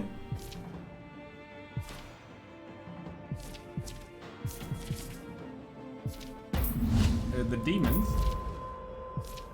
the possessed. Oh, I thought she has a sickle for an arm, but it's an arm holding a sickle. For some reason, you expected this to be a narrative game in the French Revolution. Well, there's a card combat game in the French Revolution, and there's another game coming up that's also French Revolution themed, but not a narrative nor a card game. Kind of an RPG thing, which is part narrative. Now it's the continuation of the Disciple series. We had a look at the demo, Liberté, I think. Let's have a look. I think Liberté it was called. It had a subtitle. Yeah, Liberté. We looked at that last year as a demo. The demo was not convincing me, but it was an early demo. And I think the game might just be out already. I don't really know that. Quick checking Steam. No, it's still in early access. It's not done yet. But I'm currently recommending against it because, well, based on the demo, right? That was based on the demo. They have gotten lots of updates in. So, yeah. It was an alternate history. It was not the French Revolution as such, but it was an alternate history. Elder beings from outside the universe kind of Lovecraft mix with cards and top-down battles. It was wild. It was a wild idea. I really loved that. Yeah. Yeah, no, they made it more gruesome. When we checked it out in the demo last year, the combat was very rough. The game had too many issues then. But it's something to keep an eye on. I'm still following the game on Steam, so I keep getting updates on its development.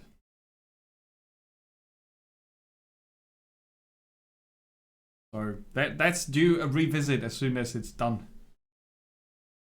Fully finished. Right.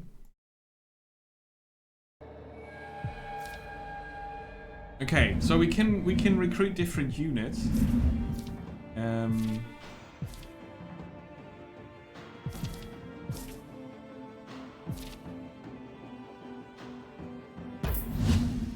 Main special units. We don't have special units yet. So I'm gonna take some soldiers. They are not soldiers. Here.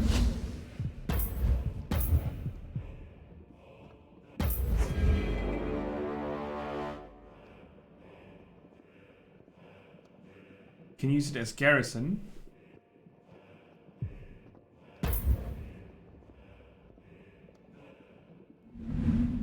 And we can train them. Oh, they are maxed already. Right, they can also get these shards. Cool.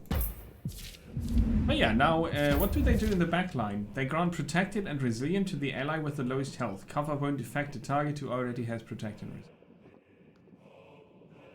Cover is the backline bit. That's not bad.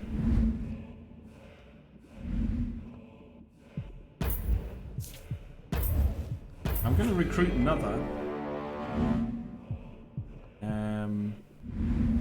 now if I go here...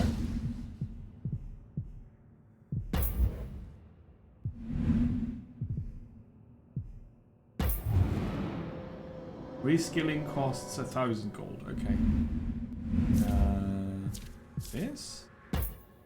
The vault. What's that? Yeah, they are patching it regularly. Sorry.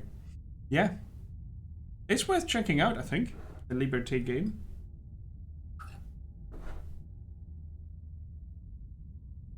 Right. In the sprawling expanse of Iliand, you discover a strange room somehow intact after all this time. What is this place? Some kind of armory? Or a vault? Where there's a vault, there's loot. Let's look around. We found a room in our castle.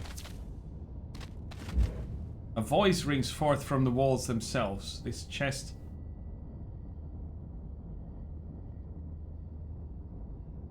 Oh, is that what the voice is saying? This chest will not open in this shard of time, but who knows what the future or the past will hold.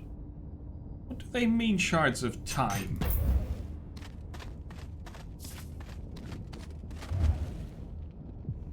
To open this chest, you must be at least level 50 and improve your relationship with the Legions of the Damned. Okay.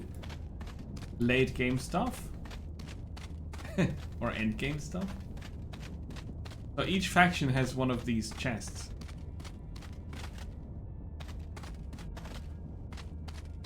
Oh, is this my secret throne room? Nice. Yeah. Yeah, exactly. What do you mean you don't have chronoton particles already in your pocket? How could we know that? So, let's find these blueprints. And,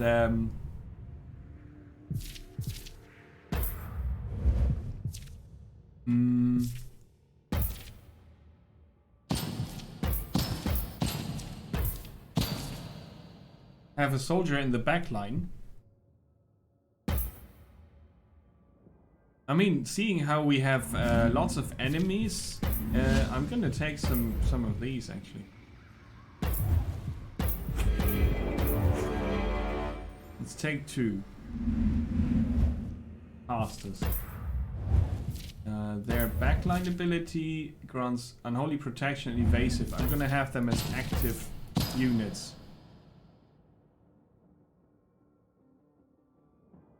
Or something.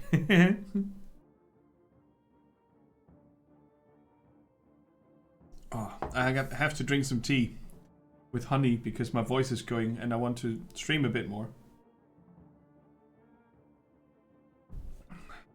Sorry, there you go. We got a bit of an army. Well, a small band, really. A small band. And now we're gonna portal back to here. See, we could take them on now.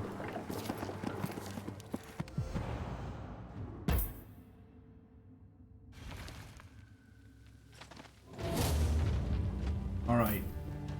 Let's have a look at the battlefield. Now, we've got a backline protector. He's going to protect the unit with the lowest health. Which is probably in the beginning the casters, right? Yeah. That's good. They all have a morale bonus. That's her passive. Motivated. And morale... If you're motivated, you get 5% power bonus. If you're inspired... You get 10% power and 5% crit chance. Ooh, nice. Morale is powerful, though. This here would give you inspired, yes. +2.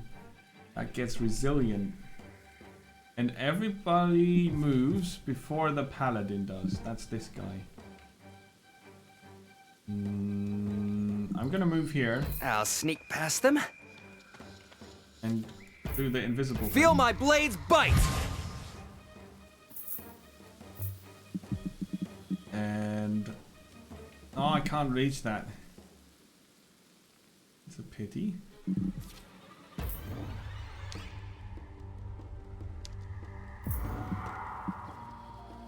Oh yeah, right, I can't forget that. We can only cast that spell in a straight line. really want that. Not gonna be able to reach it. What's this?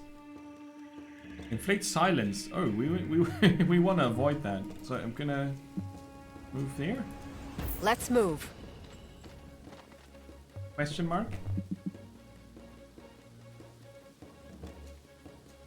And end my turn there. So I'm protected.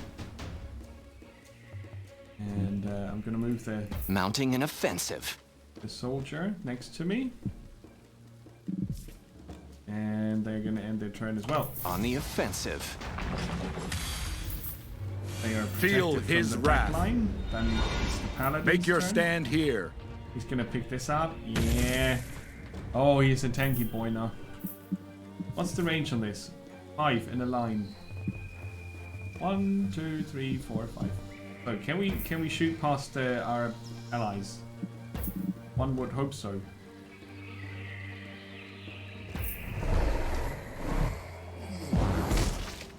Yeah, that broke their defenses.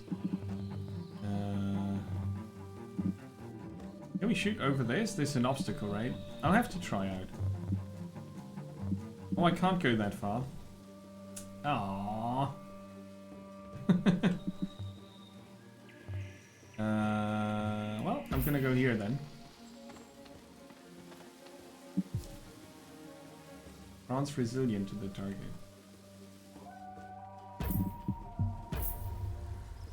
The shadows embrace. I really like how the game looks. Pretty.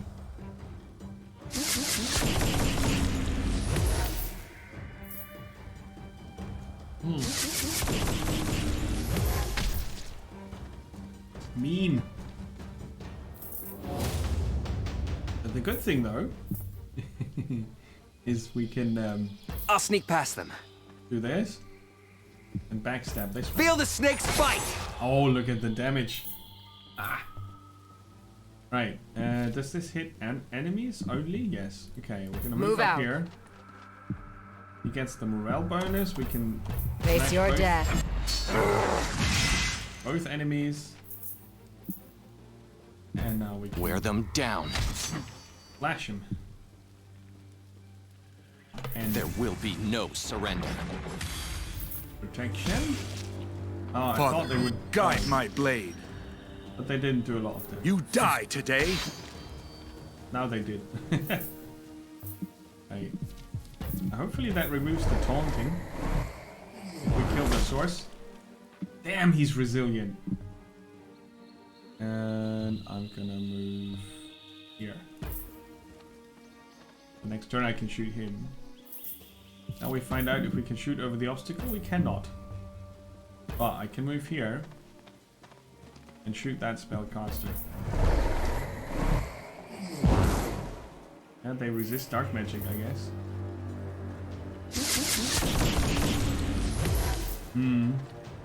They do.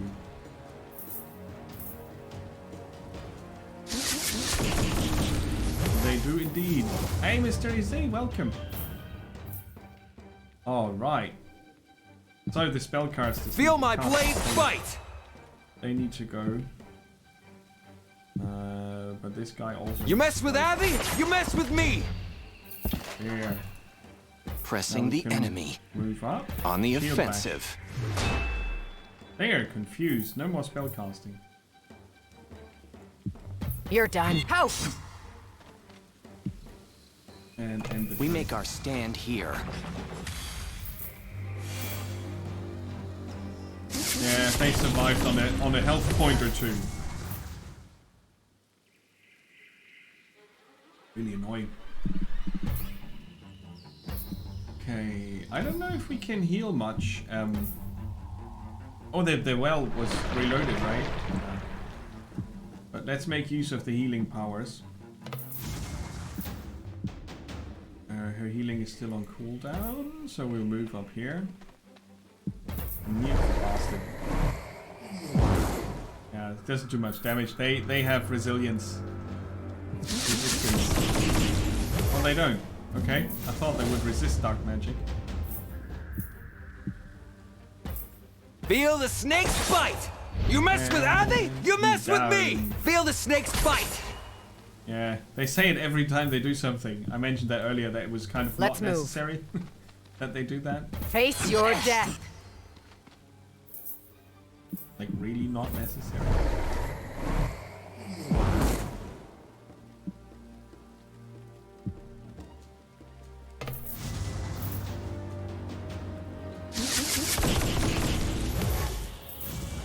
Bam. We will be victorious. On the Yes. offensive. We will be. We make our stand here. Yeah, they are perpetually repetitive. It needs a toggle on off, or at least a way to reduce the frequency. Feel my blades fight! Other games do that for a good reason, but yeah, you can, you know, you can lower the volume, for example.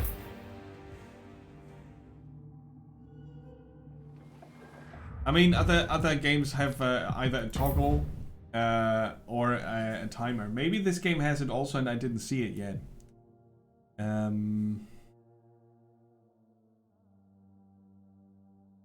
Disable backline aura callouts.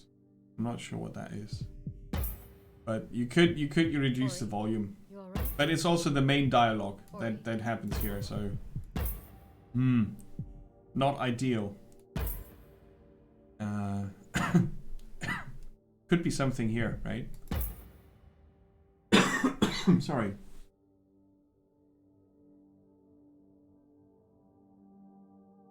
That cough is really annoying.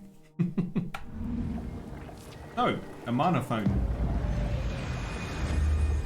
That looks pretty. And it restores our mana. We can also heal here. This restores over time. That's pretty good. So let's talk to the Baron. In the Barony's muddy courtyard, a large jovial man inspects a broken carriage with several arrows protruding from its splintered sides. He waves you over. You there! I need a mercenary's eye. This here is the third caravan what's been attacked in the wood. What'd you make of these arrows? No idea. Your guess is as good as mine.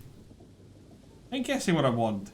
This here is an elf arrow. Must shot to spook the riders away, steal the goods, and no one gets hurt.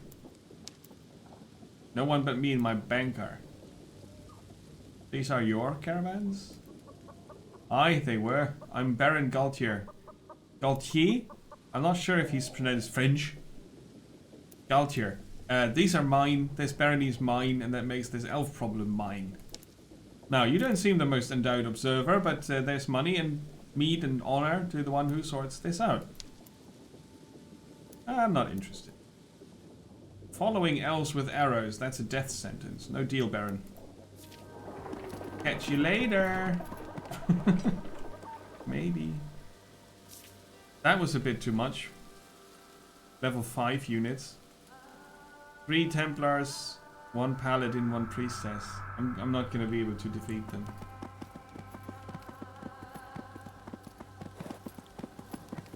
Oh, we were here earlier. I forgot.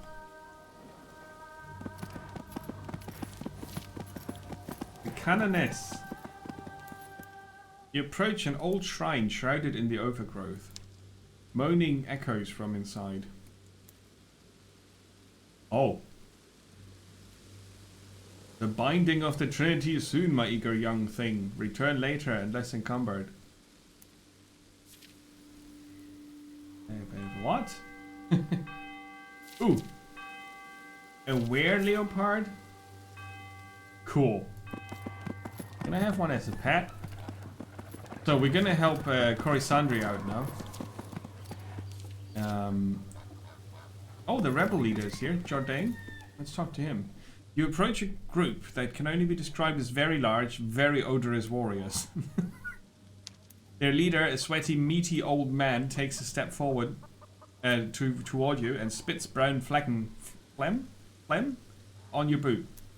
Phlegm. The G's silent, yeah. You don't look like Vale. You don't look like Vale, although you do. And you don't smell like Vale. My name is Aviana. Call me Jordan, leader of the Rebel League fighting for the last bastion of freedom in the Empire. I shall call you Jordan, leader of the Rebel League fighting for the last bastion of freedom in the Empire every time I meet you? Are you silly? There are gods with shorter titles. It been a day, it been a lurk, ATV8. Welcome in. Jordan works. Okay, sure. Die, rebel scum. No, I have questions. Let me ask you what's going on around here, Jordan. He grunts, which seems to mean by all means. So... By the last bastion of freedom, you mean you're fighting for Equishime? For us, for you, for our children. The Empire is rotting, and the Veil is that rot. They claim to be religious, sanctimonious more like. They use their dogma and rituals to control our souls, not liberate them. They have no place on the plains, so we fight. That's half a reason. Some of you are hurt. Was the ghost of the Veil. It stalks us at night, thieving our loved ones and killing those who fight back. Some say it's just a werebeast stalking the forests. Lies. It's a ghost, brought by the Veil. I've seen it. I've seen it with my own eyes. The king would have your head for openly talking rebellion.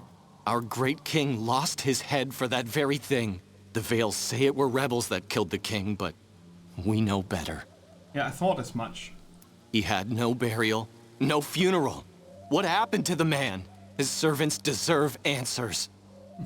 It's, you know, the voice acting is not getting better tonight. Ori and I have been through Equishime before. It's usually more lively.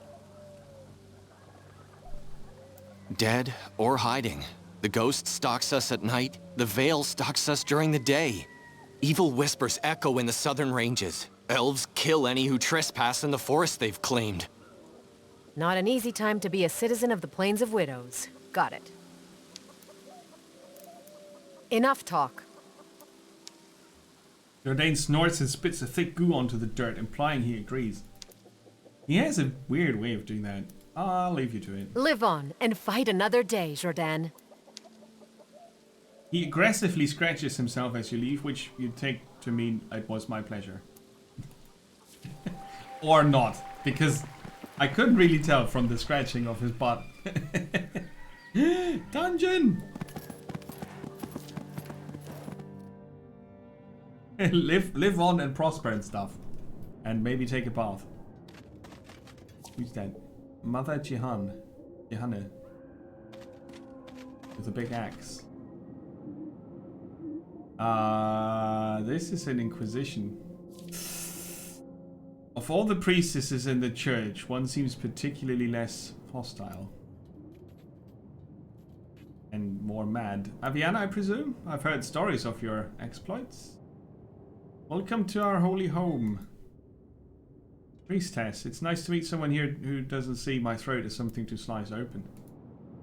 Don't assume, child. Suddenly. Yes. Your actions here and elsewhere are not unknown to me. You are a sinner, Aviana. But you may yet redeem yourself. I'm listening. I'm on a pilgrimage, during which I hope to reclaim 3 of the Empire's holiest sites, all occupied by lesser minds worshipping lesser gods. However, the people of the plains have proven difficult, and so my mission has stalled. Unless you aid me, travel to the 3 temples, and if the impure cultists in each refuse to leave, purge them. You mean kill them? You're the one with the blade, Aviana, and you're the one who decides where it's pointed. I only ask they vacate the sites so I may reclaim them. For this holy work you will be handsomely rewarded, of course. Nah. They're as entitled to worship there as you are. Here, leave them alone. Hehehe. Or face my wrath. Oh no! Oh no, run away! There's a lot of them, and they're all level 4. Strategic repositioning. I mean, we're totally not running away. Wood. Ooh, more wood. In the forest. Hmm. Ooh. Leopard. It tops. You carefully approach the hulking beast lurking in the shadows of the eastern forests. We're running towards food. Yes, always. Mercifully, it's asleep. It seems to be guarding something. A priestess. She catches sight of you and whispers, careful not to wake it. Please, kill the thing. I beg you.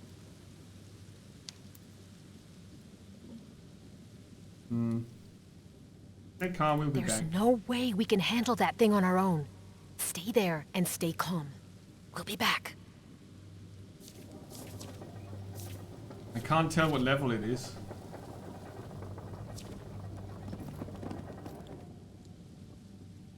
The beast of the forest shadow still sleeps. The priestess nervously glances at you and gestures for you to kill it. Alright. There's no way we can handle... I mean, it's our main quest.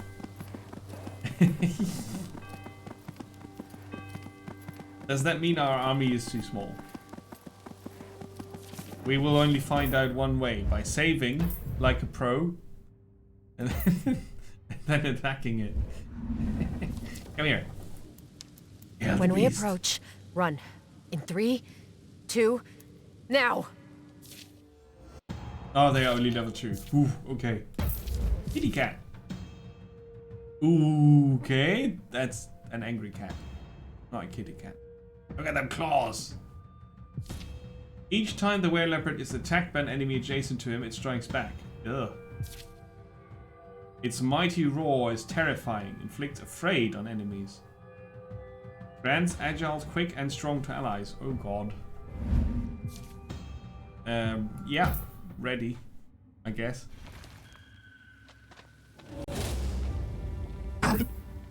What? Come again? Is that a healing thing? Aww. Feel my blades bite! Let's be invisible.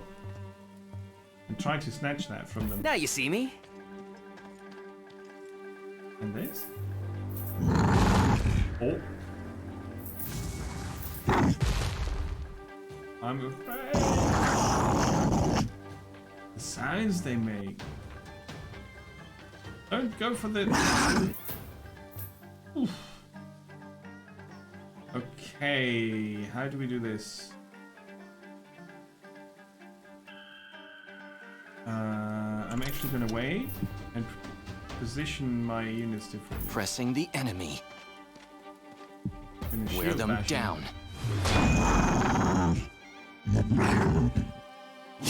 Hey Wiggles, welcome. There will be no surrender. It's protected. Shoot. It is indeed a neat game. I don't know. I think I'll go here.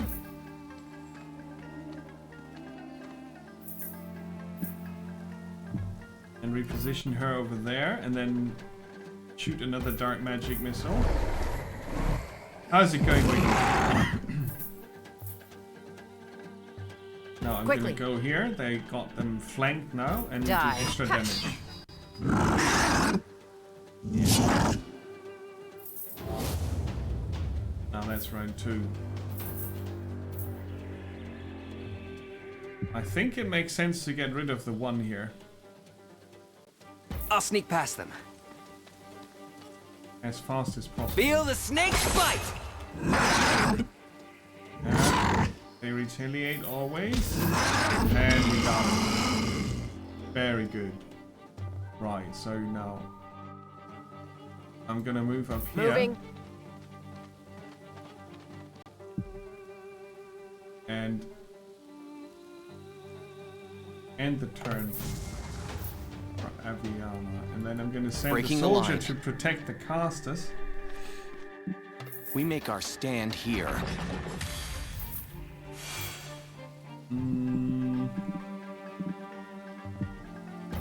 Cast healing on the soldier. Still isolating, yeah. Same here. But it's soon gonna be over, I hope.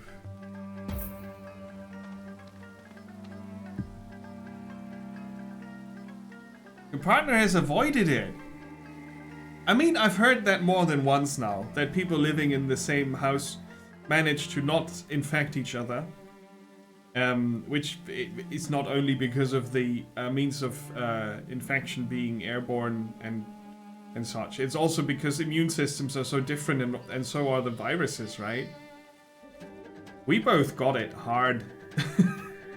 And we're still fighting it off. It just lingers around. The mean bits are already... We're past the mean bits, right? But it... it's just the coughing and the snot, it stays forever. Super annoying. I hope you're on the mend soon.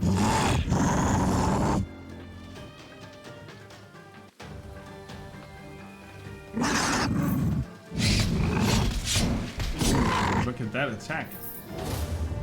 Huh. Right.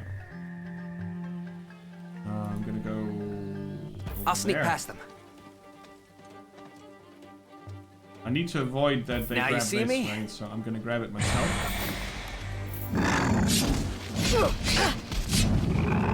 Yeah. How often do they do that? Exactly. Die. How?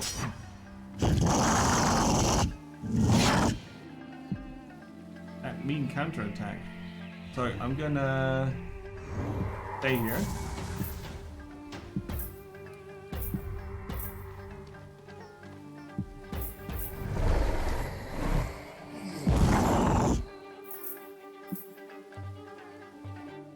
Mounting an offensive. Wear them down.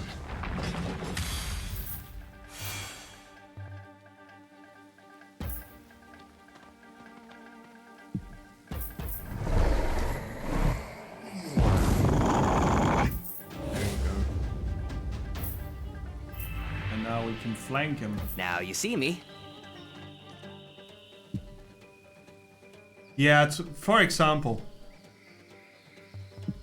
I think there are Feel quite my some blade people fight! who didn't really notice they were infected, right? Ooh. It's gonna do another move, so I'm gonna be on the safe side. Face your and heal. death. Ho!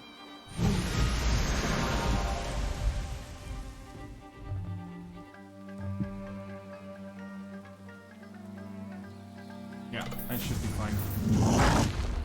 Ooh. And they are no joke, these monsters. We will be victorious. Yes. There will be no surrender. No surrender. Wear them down.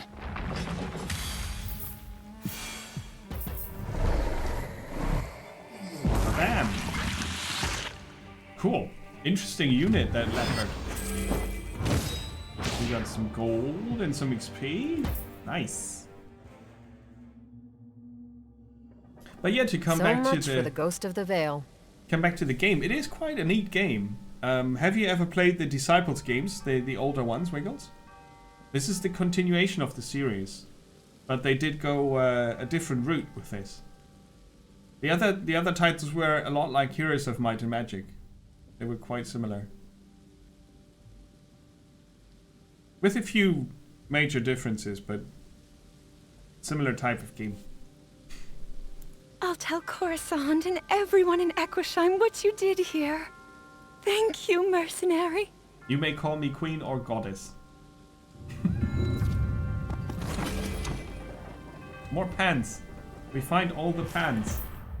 What do these pants do? Strength and physical resistance.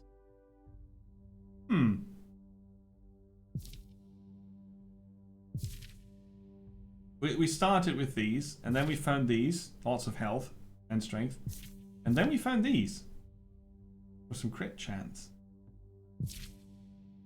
Physical resistance, though. Not bad. But I'm not going to wear that anymore. So let's spread the news that we defeated the monster.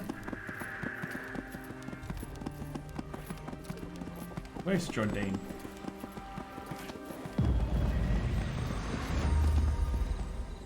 You return to a small celebration in your honor. Yay! We've got fans. Even the otherwise stoic priestess is beaming. So, you've heard. They sing songs in your honor. I haven't heard music since I left the Priory. It's divine. Yeah, whatever. We support rebellion. That's a weird thing to say now. These dialogue choices, you have to put them in a bit of context yourself, because these are very short cues, right? But it seems that the rebels didn't kill the mercenary king, nor are they flesh-eating, baby-stealing monsters. So it's actually pretty much a good idea to support them. She was not too convinced of the veil being as holy as they say, and then there was this other person who said that they would probably prefer it if the head priest would have his head be put on a pike. So we have support, right? We have support. Yeah, in general. You could call me General Rebellion. That would be an appropriate title. Let's see what she says to that. What we do to support the rebels. May we stand together now and forever in the fight for freedom. See, that's a bit much. Tiny, just a smidgen. Forevermore shall we fight for the rebellion, and we don't care that they don't take baths and smell. We still like them. The rebels. I mean, they in the beginning, when you arrive in this area, they tell you, well, the rebels, they steal from the poor, and then they steal some more, and they are basically thieves. And they also tell you that they killed the king, and they are really bad people who need to be killed and put to the fire, to the cleansing fire. But it's all too easy. It's not black and white, and the game is not black and white either. So these short dialogue cues, they actually don't do the game justice. It is building up quite an interesting setup here. Yes, absolutely. It's good. It's super different from well, super different is not. It's a bit different from the usual Disciples gameplay, and they added some questionable design choices here, but that not everybody will like. But I think I'm okay with it. And when that descends into chaos, I will support the other rebels. The rebel. The king is dead. Long live the king. Rebel.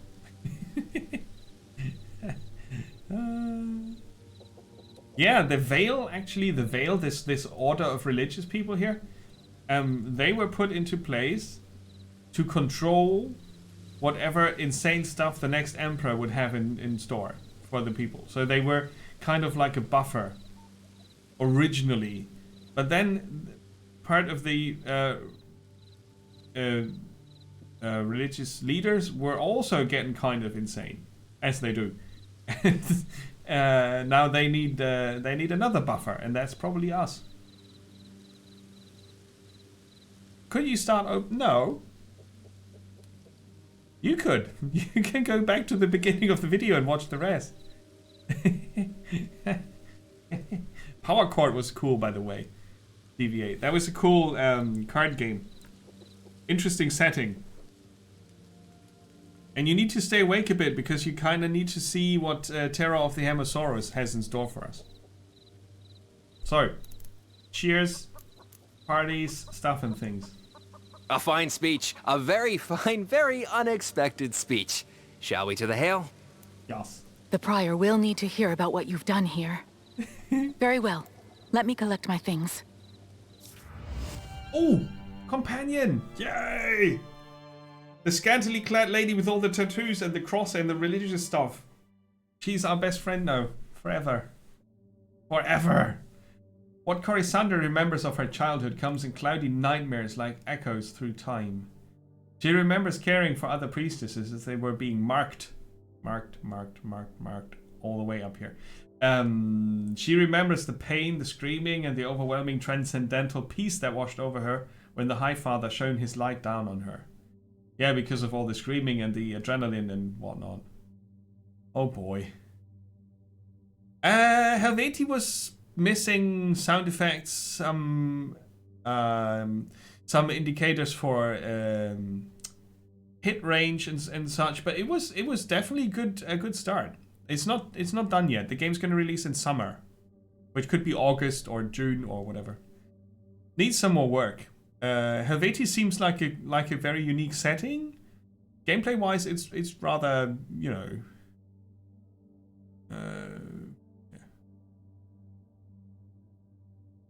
Guitar Card Hero. Actually, Power Chord looked very, very similar to Neoverse, but instead of anime boobs, we had over stylized guitar bands, rock metal kind of bands fighting each other with cards, with power. Power chords and rage notes and whatnot. It was kind of cool. But the card mechanics and how the cards were described was nearly exactly looking like a Neoverse. Neoverse is also a really good game, but it has this annoying setting with half-naked, girls who don't eat, and it's just weird. It's just weird. So the setting of Neoverse actually stopped me from playing it. And if Power Chord it's not the same developer as far as I can tell, but it was really very, very, very similar. So it's worth a look at the demo. Sure. So, Corisandra, you have acquired your first faction building blueprint. All the things. Any building you replace with another will not be destroyed. Instead, they are phased out, just in case you decide to bring them back later. Phasing buildings in and out requires resources, but is cheaper than construction. The progress is never lost. Experiment. Okay. Okay. Return to castle. Hail. Oh yeah, protected.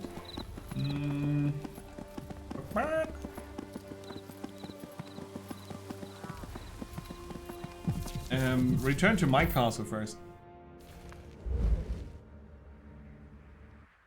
The user interface is very important. It's not shallow. It's important. So. No. Which one can we build now?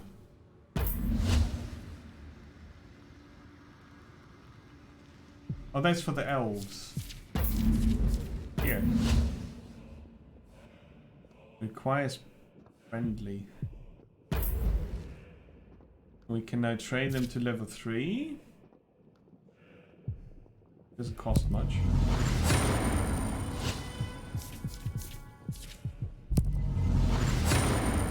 Good.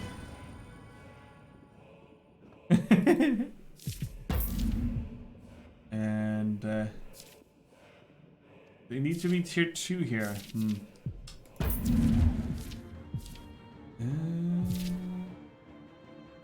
So I guess the graveyard we can phase out.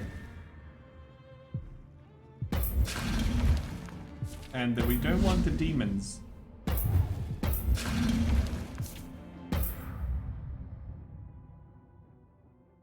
Ooh.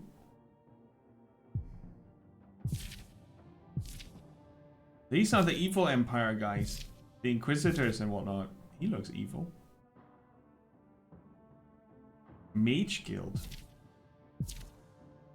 Oh, that's Beard Guy. And the other Beard Guy.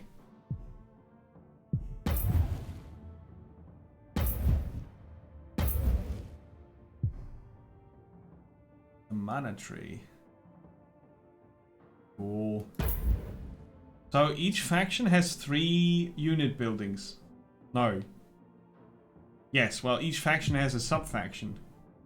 Inquisitors, mages, and regular folks. Plus dragons. Regular dragon folks. I'm not sure if I want witch hunters or inquisitors in my group. But we could theoretically build that. Also, pit people. The Albus Dumbledore faction. We can build Hogwarts. Pit people. Huh. I'm gonna have to look into that. A game about people who live in a pit. Let's gather the resources.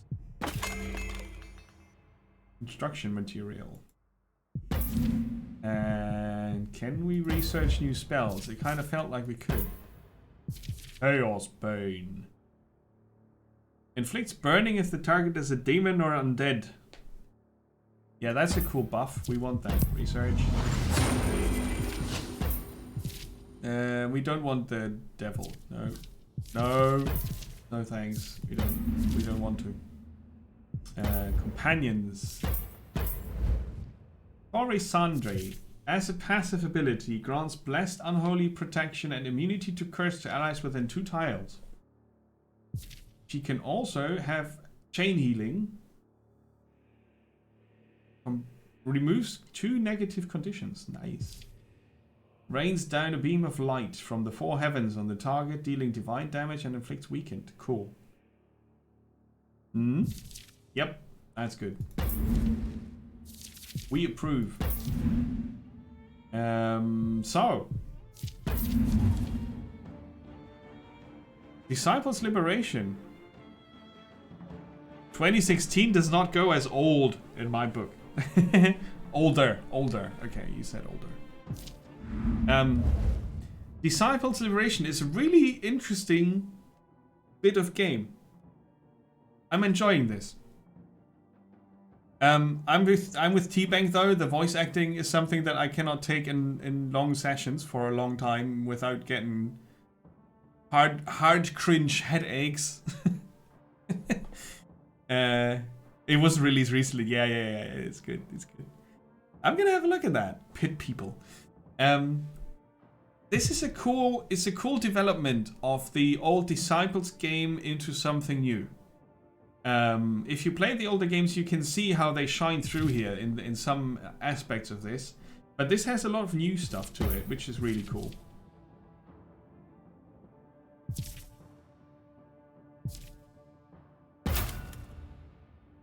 Instead of Constitution +1, we get Constitution +1 and Divine Resistance +1%. Okay. And there's an emotion shard here. Intuition. Crit chance +2%. Yes, we wanted to make her a crit build. 8% is already not too bad. Crit chance is also kept at 75%. Well, let's invest a skill point. This is for unspent points, which will rarely happen, right? Unspent points, I don't know. If I land a crit, I'll gain dodge. That sounds like a good plan. Right, each area here you can invest in has 3 tiers, 1, 2, 3. And as soon as you invest 10 points, for example, in combat, you get Wanted. Which is something I want because of the crit combos. Over here you get a Nephilim, you get a passive for 10, 20 and 30 points invested. I guess these unlock in the course of the campaign. And you have relative freedom here. There are not too many options, so it's not ultra complex. It's progression locked, and it's, you know, hybrid magic combat, if you want to look at it like that, roughly. But I like it. It works. And the companion system is also kind of cool. Plus, you have this battle setup where you have your army and then your backline supporters who are not directly taking part in the fight and who also cannot be killed in the fight. So if you have very squishy units that have a really cool backline ability, you can put them there. Like the elves here, they are relatively squishy. They get killed quickly. If I put them in the backline, they grant us unholy protection and evasive. 10% dodge for everybody, right? That's pretty good. So having these in the backline is already very, very powerful. These two. And I could now go ahead and recruit some more units. The limit is my leadership. So I can have 2 companions in the active squad. I can have more companions available here. But same for units, there's a limit. And the accumulated leadership is the limit of what I can place here. And that's a pretty cool system. And then you have the combat, which is a hex space classic combat, I would say. So it's complex enough, and it's very enjoyable to start into. And you can fine-tune the difficulty quite a bit. So if you feel like the fountains are too cheesy, you can go on brutal difficulty.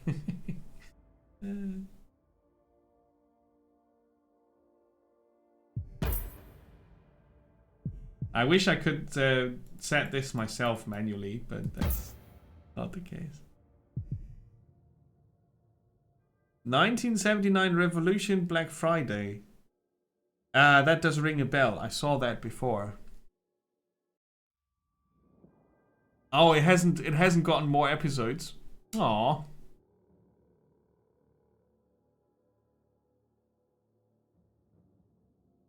Take care, T-Bank. I'm gonna stream for a bit more, but not much longer. My voice is giving up. So we're gonna stop here.